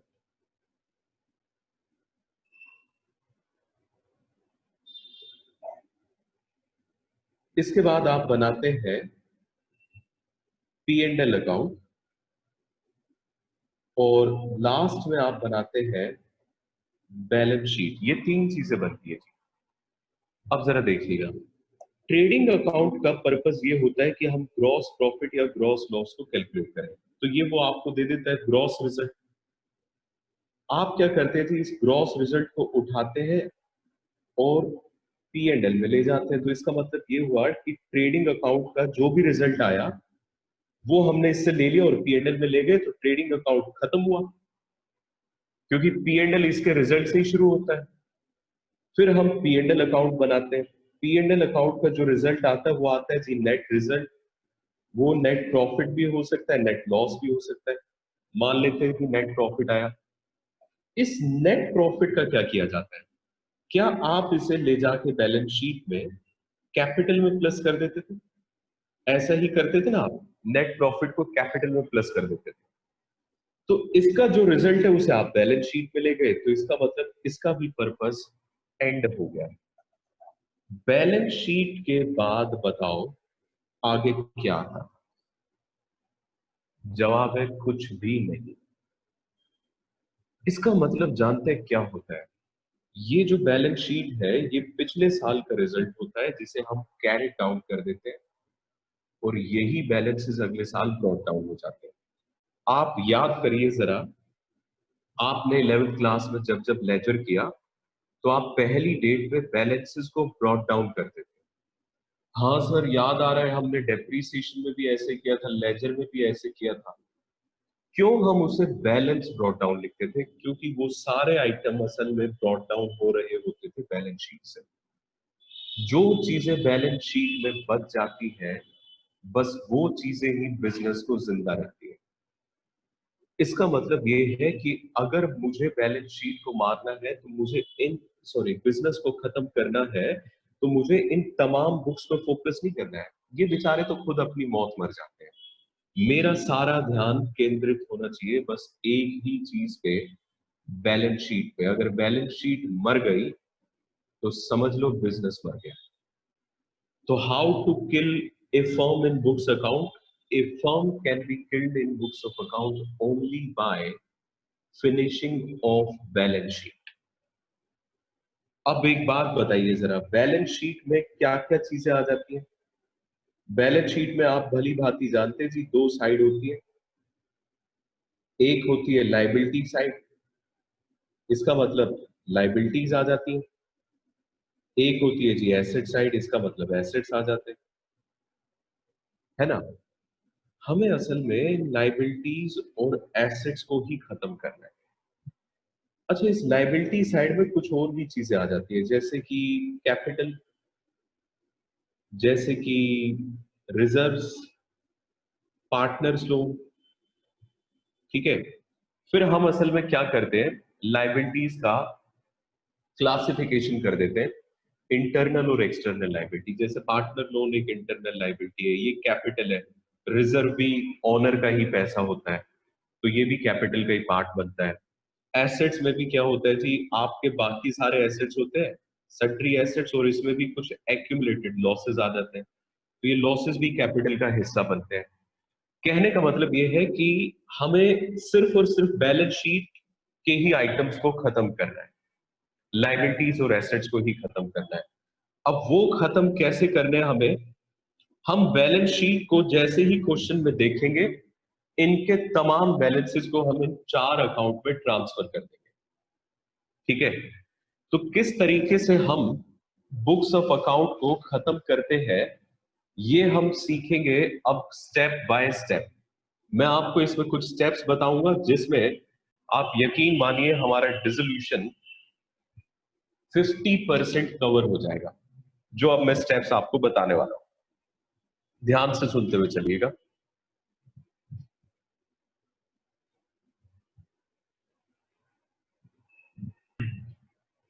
हाँ जी बेटे, देखते हुए चलिए कि किस तरह से हमें अपनी बुक्स में एक फर्म को खत्म करना होता है। उसका सबसे पहला step, step one,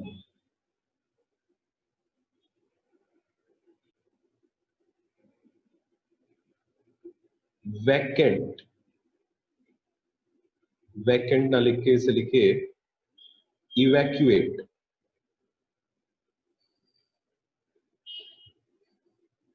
all items of balance sheet. सबसे पहला स्टेप है कि आप क्या करें, बैलेंस शीट को खाली कर दें बाय ट्रांसफरिंग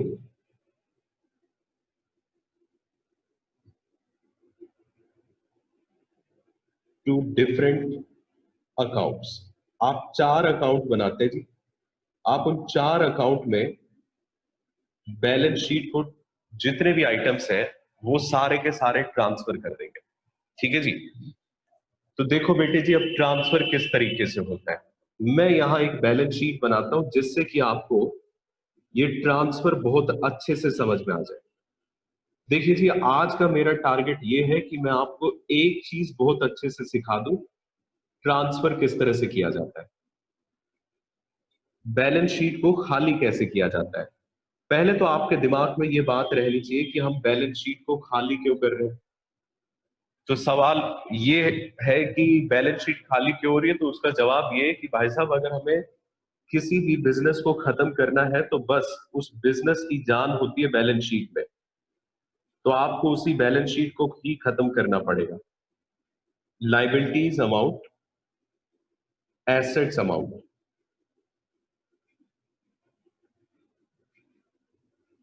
ठीक है जी। अब देखते हुए चलिए, इस बैलेंस शीट में एसेट साइड में क्या क्या चीजें आ जाती है। कैश आ जाता है जी,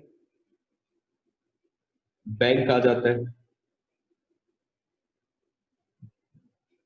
इसके बाद फर्नीचर, मशीनरी,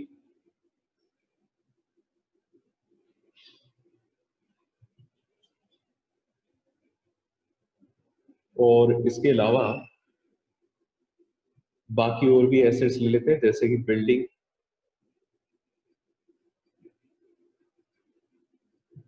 लैंड,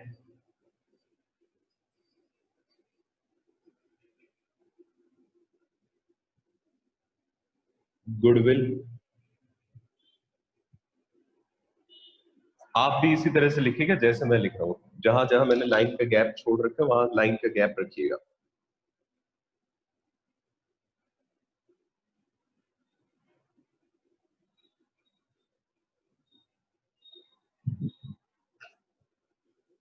गुडविल के बाद लिखिए पेटेंट्स, ट्रेडमार्क्स,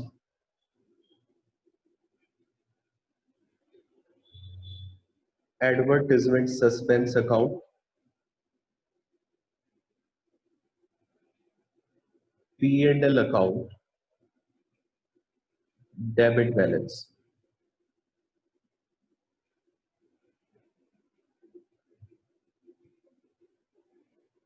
लो बेटे जी, ये मैंने एसेट साइड में जो जो जरूरी आइटम होते हैं वो लिख दिए। एक और यहां लिख लेते हैं इन्वेस्टमेंट।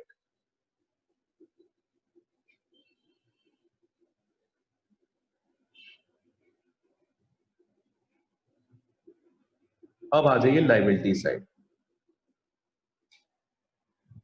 लाइबिलिटी साइड में क्या क्या चीजें आती हैं? क्रेडिटर्स, ये हमारे लिए लाइबिलिटी होती है। इसके अलावा बिल्स पेबल, ये भी लाइबिलिटी है। लोन, ठीक है जी। और सुनिए, पार्टनर्स वाइफ लोन,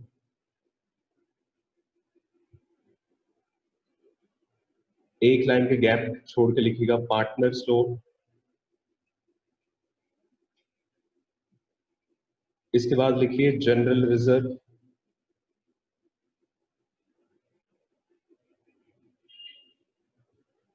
वर्कमैन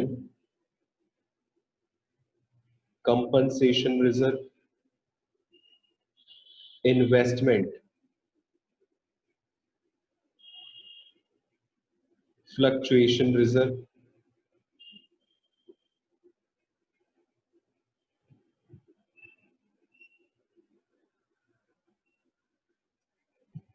और इसके बाद कैपिटल्स ए, बी और सी, इनकी जो भी कैपिटल होती है वो कैपिटल्स आ जाती है और ये बैलेंस शीट टैली कर रही होगी। ये बैलेंस शीट आपको क्वेश्चन में गिवन होगी जी, और आपसे कहा जाएगा कि बच्चे डिसोल्यूशन करके दिखाओ। एक बात बताइए, डिसोल्यूशन करना है तो हमें क्या करना है जी? इसी बैलेंस शीट को ही तो खाली करना है, और वो खाली पता है किस तरीके से करना है? आपको 4 अकाउंट बनाने चाहिए। सबसे पहला अकाउंट बनेगा रियलाइजेशन अकाउंट, दूसरा अकाउंट बनेगा पार्टनर्स लोन अकाउंट, तीसरा अकाउंट बनेगा कैपिटल अकाउंट, और चौथा अकाउंट बनेगा कैश या फिर बैंक अकाउंट। बेटे जी, ये 4 अकाउंट हमें बनाने होते हैं, मैंने आपको पहले ही बता दिया था। अब जरा देखिए, सबसे पहला स्टेप मैंने आपको लिखवाया है कि बैलेंस शीट को खाली कर दीजिए इन चारों अकाउंट्स में। आप किस तरीके से इस बैलेंस शीट को एम्प्टी करते हैं इन 4 अकाउंट्स में, जरा ध्यान से देखिएगा।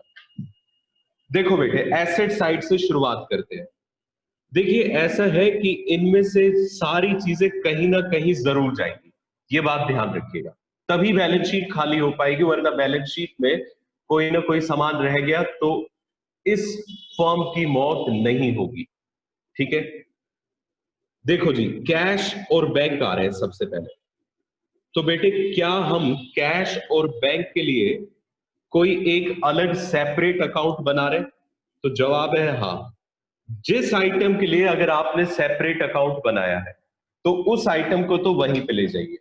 जैसे कैश और बैंक के लिए आपने क्या बनाया हुआ है जी? कैश और बैंक अकाउंट, तो इसे आप कहां ले जाएंगे? कैश और बैंक अकाउंट में। ठीक है, ओके जी, आगे देखिएगा। इसके बाद बताइए जरा, क्या हमने कैश और बैंक का अकाउंट उसी के नाम से बनाया था? यस। तो देखो, जिस एसेट्स या लाइबिलिटी का उसी के नाम से अकाउंट बन रहा है, वो तो चीज वहीं पे ट्रांसफर होनी है, तो ये ट्रांसफर हो गई। अब आ जाइए, ये assets furniture, machinery, building, land, investment और इसके अलावा गुडविल भी। आप जानते हैं इन एसेट्स में एक खासियत है, ये सारे के सारे एसेट्स सेलेबल है। सेलेबल का मतलब समझते हैं क्या? ये बिकने योग्य है। फर्नीचर बिक सकता है या नहीं बिक सकता है? बिक जाएगा। मशीनरी बिक जाएगी, बिल्डिंग भी, लैंड भी, इन्वेस्टमेंट भी। क्या गुडविल बिकती है? हाँ, गुडविल भी बिकती है। जानते हैं गुडविल बिकती ही कब है? जब बिजनेस को बेचा जाता है। तो बेटे जी, गुडविल भी एक ऐसा एसेट है जो सेलेबल है। जितने भी ऐसे एसेट्स हैं जो बिक सकते हैं, वो सारे के सारे एसेट्स हमें बेचने हैं, और बेचने के लिए हमने एक अलग से अकाउंट बनाया है जिसका नाम है रियलाइजेशन अकाउंट। तो ये ट्रांसफर होगा जी रियलाइजेशन। ओके। अब एक बात बताइए, क्या पेटेंट्स के राइट बिकते हैं? ट्रेडमार्क्स ट्रेडमार्क्स के राइट बिकते हैं? तो जवाब है जी, ये भी बिकते हैं। ये भले इनटेंजिबल है लेकिन ये भी बिकते हैं। तो बेटे जी, ये भी कहां ट्रांसफर होंगे? रियलाइजेशन में। इन सभी चीजों में आपको कोई दिक्कत नहीं आएगी, लेकिन एक जगह पे आपका दिमाग गलती कर जाएगा, वो है गुडविल। असल में ये जो गुडविल है जो बैलेंस शीट में आती है, ये होती है परचेज गुडविल। और बच्चा पूरी पार्टनरशिप में पता है क्या पढ़ता है कि purchase goodwill is a loss and hence it has to be written off in capital account. और ये कैपिटल अकाउंट में ट्रांसफर होनी चाहिए, और होती भी थी पूरे पार्टनरशिप में। तो बेटे ध्यान से सुनो, एक ब्रेकिंग न्यूज है। इस चैप्टर में गुडविल कभी भी कैपिटल अकाउंट में नहीं आएगी, क्योंकि गुडविल के अंदर एक विशेषता है कि जब बिजनेस बिकता है तो ये भी बिक सकती है। तो जो चीजें बिक सकती हैं उनके लिए हमने एक अकाउंट बना देना है, रियलाइजेशन अकाउंट। डन हो गई जी ये बात? ओके। फिर उसके बाद एडवर्टिजमेंट, सस्पेंस और पी एंड एल का डेबिट बैलेंस। एक बात बताओ जरा, एडवर्टिजमेंट सस्पेंस अकाउंट होता क्या है? जो हमने एडवर्टिजमेंट पे खर्चे किए। और पी एंड एल का डेबिट बैलेंस क्या होता है? जो हमारे गुजरे सालों में लॉस हुए। क्या मैं कहीं पे जाके अपने खर्चों को और अपने नुकसान को जाके बेच सकता हूं? क्या इस दुनिया में कोई ऐसा बाजार है जहां मेरे खर्चे, मेरे नुकसान, मेरे दुख बिक जाए? अगर ऐसा कोई बाजार होता तो बेटे जी आज ही आप जाके अपनी पढ़ाई की टेंशन वहां बेच के आ जाते। ऐसा कोई बाजार नहीं है, ये तो भुगतना ही पड़ेगा। ये तो हमें भुगतना ही पड़ता है, और अब ये लॉस भुगतना पड़ेगा किसको? जो इस बिजनेस के मालिक है। और मालिकों का हमने एक ही अकाउंट बना रखा है जी, कैपिटल अकाउंट। तो बताओ बेटे, ये एडवर्टाइजमेंट और suspense P and L account कहाँ आने चाहिए? कैपिटल अकाउंट में। बिल्कुल वैसे ही जैसे कि अब से पहले आया करते थे, डेबिट साइड में आते थे ना कैपिटल अकाउंट में, ठीक वैसे ही आएंगे। क्या हमने एसेट साइड पूरी इवैक्यूएट कर दी, खाली कर दी या नहीं? एक भी चीज बता दो जी जो बची हो। जवाब है नहीं बची, तो सारी चीजें खाली हो गई। ठीक है। अब आ जाइए लाइबिलिटी साइड पे। लाइबिलिटी साइड पे क्रेडिटर, बिल पेबल, लोन और पार्टनर का वाइफ लोन, इन तमाम लाइबिलिटीज में एक खासियत है कि ये सारी की सारी लाइबिलिटी एक्सटर्नल है। ये सारी की सारी लाइबिलिटी एक्सटर्नल है जी, बाहरी लाइबिलिटीज है ये तमाम लाइबिलिटीज। ठीक है। तो बेटे एक बात बताओ, एक्सटर्नल लाइबिलिटी की पेमेंट करने के लिए हमने एक अलग से अकाउंट बना रखा है, वो है रियलाइजेशन अकाउंट। मैंने बताया था ना कि किन कामों के लिए बन रहा है। एक तो एसेट्स को डिस्पोज करने के लिए, तो मतलब जो बिक सकते हैं उन एसेट्स को यहां ले आए, उन्हें बेचने के लिए बन रहा है। और दूसरा ये बन रहा है जी एक्सटर्नल लाइबिलिटीज की पेमेंट करने के लिए, तो ये भी ट्रांसफर कहां होगा? रियलाइजेशन। ठीक है। पार्टनर्स लोन, क्या पार्टनर का लोन एक एक्सटर्नल लाइबिलिटी होती है? जवाब है नहीं, ये होती है जी इंटरनल लाइबिलिटी। तो इंटरनल लाइबिलिटी रियलाइजेशन में नहीं आएगी। क्या हमने पार्टनर लोन के नाम से कोई अकाउंट बनाया हुआ है? बिल्कुल बनाया हुआ है। तो बेटे जी ये तो अपने ही अकाउंट में आ जाएगा, पार्टनर्स लोन। डन हो गई बात। इसके बाद है general reserve, workman compensation reserve. ये जो दो रिजर्व्स देख रहे हैं, पहले जनरल रिजर्व की बात करते हैं। जनरल रिजर्व किसका होता है जी, क्या होता है? ये अनडिस्ट्रीब्यूटेड प्रॉफिट होता है जिसमें हक होता है जी मालिक का। तो बेटे इसे मालिक के ही खाते में ट्रांसफर करेंगे और कहीं नहीं जाएगा, ठीक है। लेकिन वर्कमैन कंपनसेशन रिजर्व जानते हैं किस तरह का रिजर्व होता है? ये ऐसा रिजर्व होता है जो हमने एक्सीडेंट हो जाने पर अपने वर्कर्स को पैसा देने के लिए बनाया होता है। अगर एक्सीडेंट नहीं हुआ तो ये मालिकों का, एक्सीडेंट हो गया तो ये रिजर्व किसका? ये हमारे वर्कर्स का हो जाएगा। तो बेटे वर्कमैन कंपनसेशन रिजर्व एक ऐसी चीज है जो कैपिटल में भी आ सकता है और रियलाइजेशन में भी आ सकता है। कैपिटल में ये तब आएगा जब ये मालिकों का होगा, और जब ये वर्कर का हो जाएगा तो ये रियलाइजेशन में आएगा। क्यों आएगा रियलाइजेशन में? क्योंकि वर्कर के लिए अगर WCR हो गया तो इसका मतलब ये आपके लिए एक्सटर्नल लाइबिलिटी हो गई, और आप जानते हैं एक्सटर्नल लाइबिलिटी सारी कहां चली जाती है? रियलाइजेशन में। डन हो गई बात। अब बारी है जी इन्वेस्टमेंट फ्लक्चुएशन रिजर्व। ये कैपिटल अकाउंट में नहीं जाएगा। है सर क्या कह रहे हो? अब तक तो ये कैपिटल अकाउंट में ही जाता था। अगेन एक ब्रेकिंग न्यूज, ये भी कैपिटल अकाउंट में नहीं जाएगा गुडविल की तरह। और क्यों नहीं जाएगा इसका कारण सुन लीजिए। अगर आपने कोई भी रिजर्व, कोई भी प्रोविजन, ध्यान से सुनिएगा, कोई भी रिजर्व, कोई भी प्रोविजन एसेट से रिलेटेड बनाया हुआ है तो उसे आपको रियलाइजेशन में ही लेकर जाना पड़ेगा। क्या इन्वेस्टमेंट फ्लक्चुएशन रिजर्व एसेट से रिलेटेड रिजर्व है? जवाब है हाँ, क्योंकि ये इन्वेस्टमेंट पे बनता है। अगर इन्वेस्टमेंट ना हो तो क्या आप ये रिजर्व बनाओगे? जवाब है नहीं।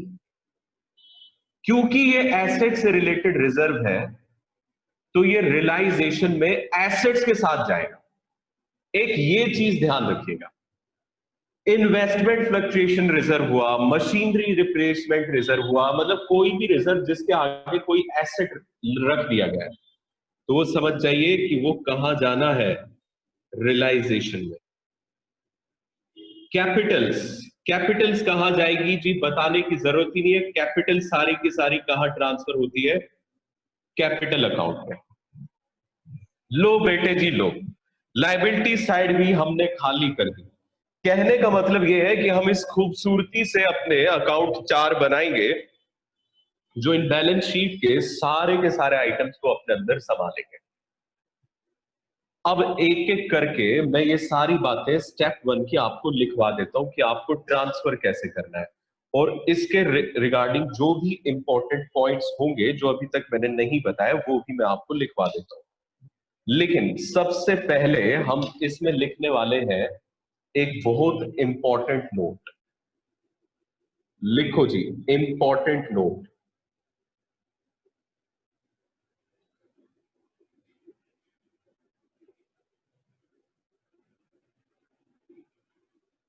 और इस इंपॉर्टेंट नोट का नाम है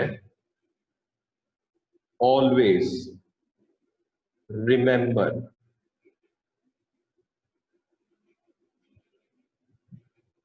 ठीक है जी, ऑलवेज रिमेंबर ब्रैकेट में लिखिए इस ऑलवेज रिमेंबर के साथ PLS, please dot dot please dot dot please. 3 बार आपके सामने मैंने हाथ जोड़ के एक रिक्वेस्ट की है कि ये जो नोट में मैं बात लिखवा रहा हूं इसे ध्यान रखिएगा। लिखिए जरा, all items of balance sheet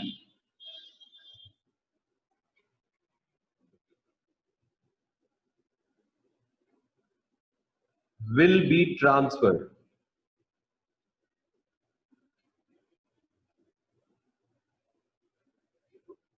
at book value,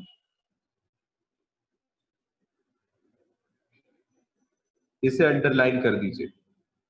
मैं आपसे क्या कह रहा हूं जी, जितने भी आइटम्स होंगे ना बैलेंस शीट के अंदर, वो सारे के सारे आपको चार अकाउंट में ट्रांसफर करने हैं, लेकिन जानते हैं किस वैल्यू पे ट्रांसफर करने हैं?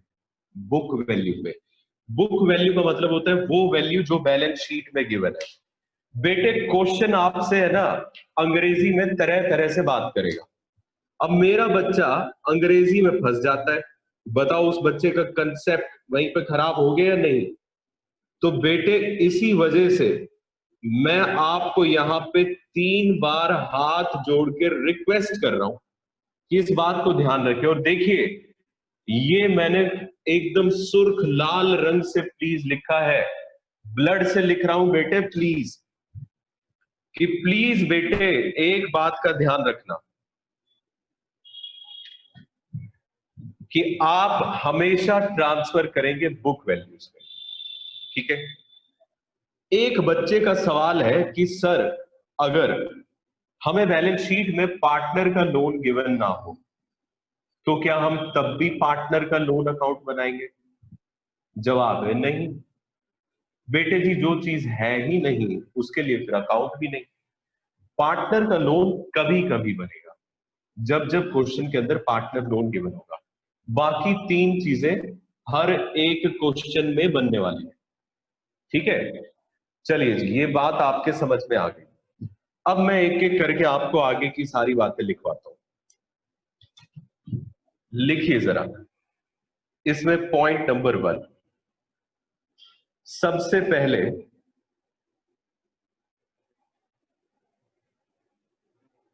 ट्रांसफर ऑफ कैश और बैंक बैलेंस। हम कैश और बैंक बैलेंस को किस तरह से ट्रांसफर करेंगे? तो पहले तो लिखिए कि ये ट्रांसफर कहां होगा। ये ट्रांसफर नहीं होता है जी, ये असल में बैलेंस ब्रॉट डाउन होता है इसका in cash account if cash balance is given।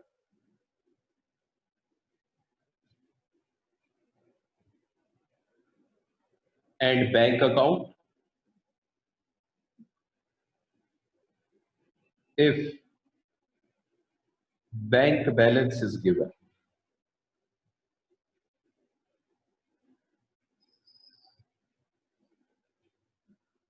तो आप सबसे पहले क्या करेंगे जी, कैश और बैंक का जो बैलेंस होता है उसे आप बस बैलेंस ब्रॉट डाउन कर देंगे। कहां पे? कैश अकाउंट में अगर कैश का बैलेंस गिवन है, बैंक अकाउंट में अगर बैंक का बैलेंस गिवन है। अगर मान लीजिए दोनों ही बैलेंसेस गिवन हो तो फिर क्या करें? तो देखो ऐसी सिचुएशन में आपकी मर्जी है, आप कोई भी एक अकाउंट बना सकते हो, कैश या बैंक। लेकिन एक बात का ध्यान रखेंगे, note, if both cash and bank balance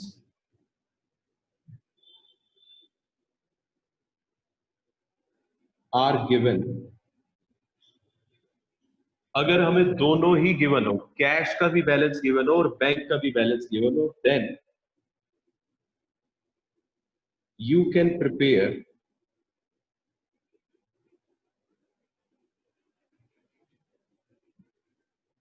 either account. आप दोनों में से कोई भी अकाउंट बना सकते हैं। ठीक है जी? तो ऐसी सिचुएशन में होगा क्या कि आप बैंक का बैलेंस भी कैश में दिखा देंगे अगर आप कैश अकाउंट बना रहे हैं। मतलब मान लीजिए कि आपने कैश अकाउंट बनाया तो आप कैश का बैलेंस तो लिखेंगे टू बैलेंस ब्रॉट डाउन, फिर ठीक उसके नीचे टू बैंक अकाउंट करके आप बैंक का बैलेंस दिखा देंगे। क्योंकि आप अगर जैसे ही डेबिट साइड में टू बैंक अकाउंट दिखाते तो जानते हो वो क्या एंट्री बन जाती है? वो एंट्री बन जाती है कि आपने विड्रॉ कर लिया पैसा बैंक से, और विड्रॉ की एंट्री क्या होती है, cash account debit to bank account. तो वही मैं आपसे कह रहा हूं कि डेबिट साइड में क्या दिखा दीजिएगा, टू बैंक अकाउंट। बस बेटे जी ये बात थी कैश और बैंक बैलेंस के रेफरेंस में। एक और बात का ध्यान रखिए, अगर आपने बैंक अकाउंट बनाया है, if bank account is prepared,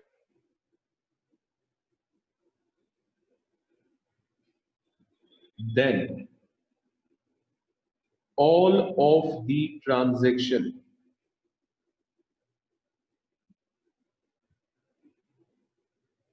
in dissolution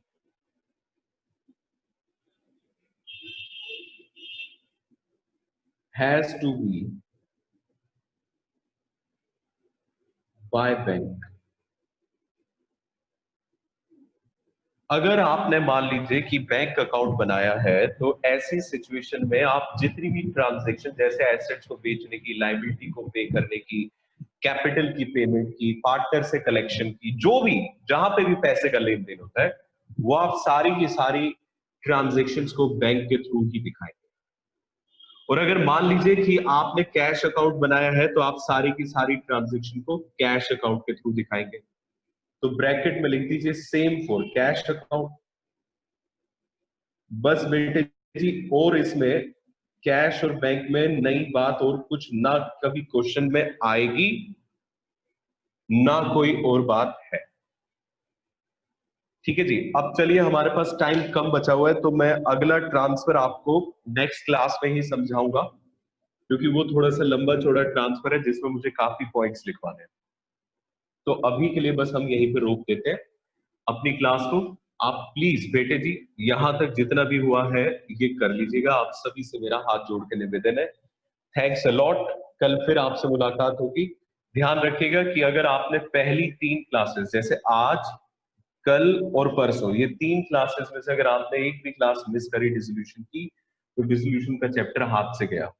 और अगर आपने 3 क्लासेस बहुत अच्छे से रिवाइज कर ली घर पे, तो यकीन मानिए कि डिसोल्यूशन का चैप्टर पूरा का पूरा आपकी पकड़ में आ गया। क्योंकि अगर 50% कंसेप्ट यहाँ पे है, तो बाकी 50% और कुछ नहीं जी, प्रैक्टिस है। ठीक है, okay, thank you and bye.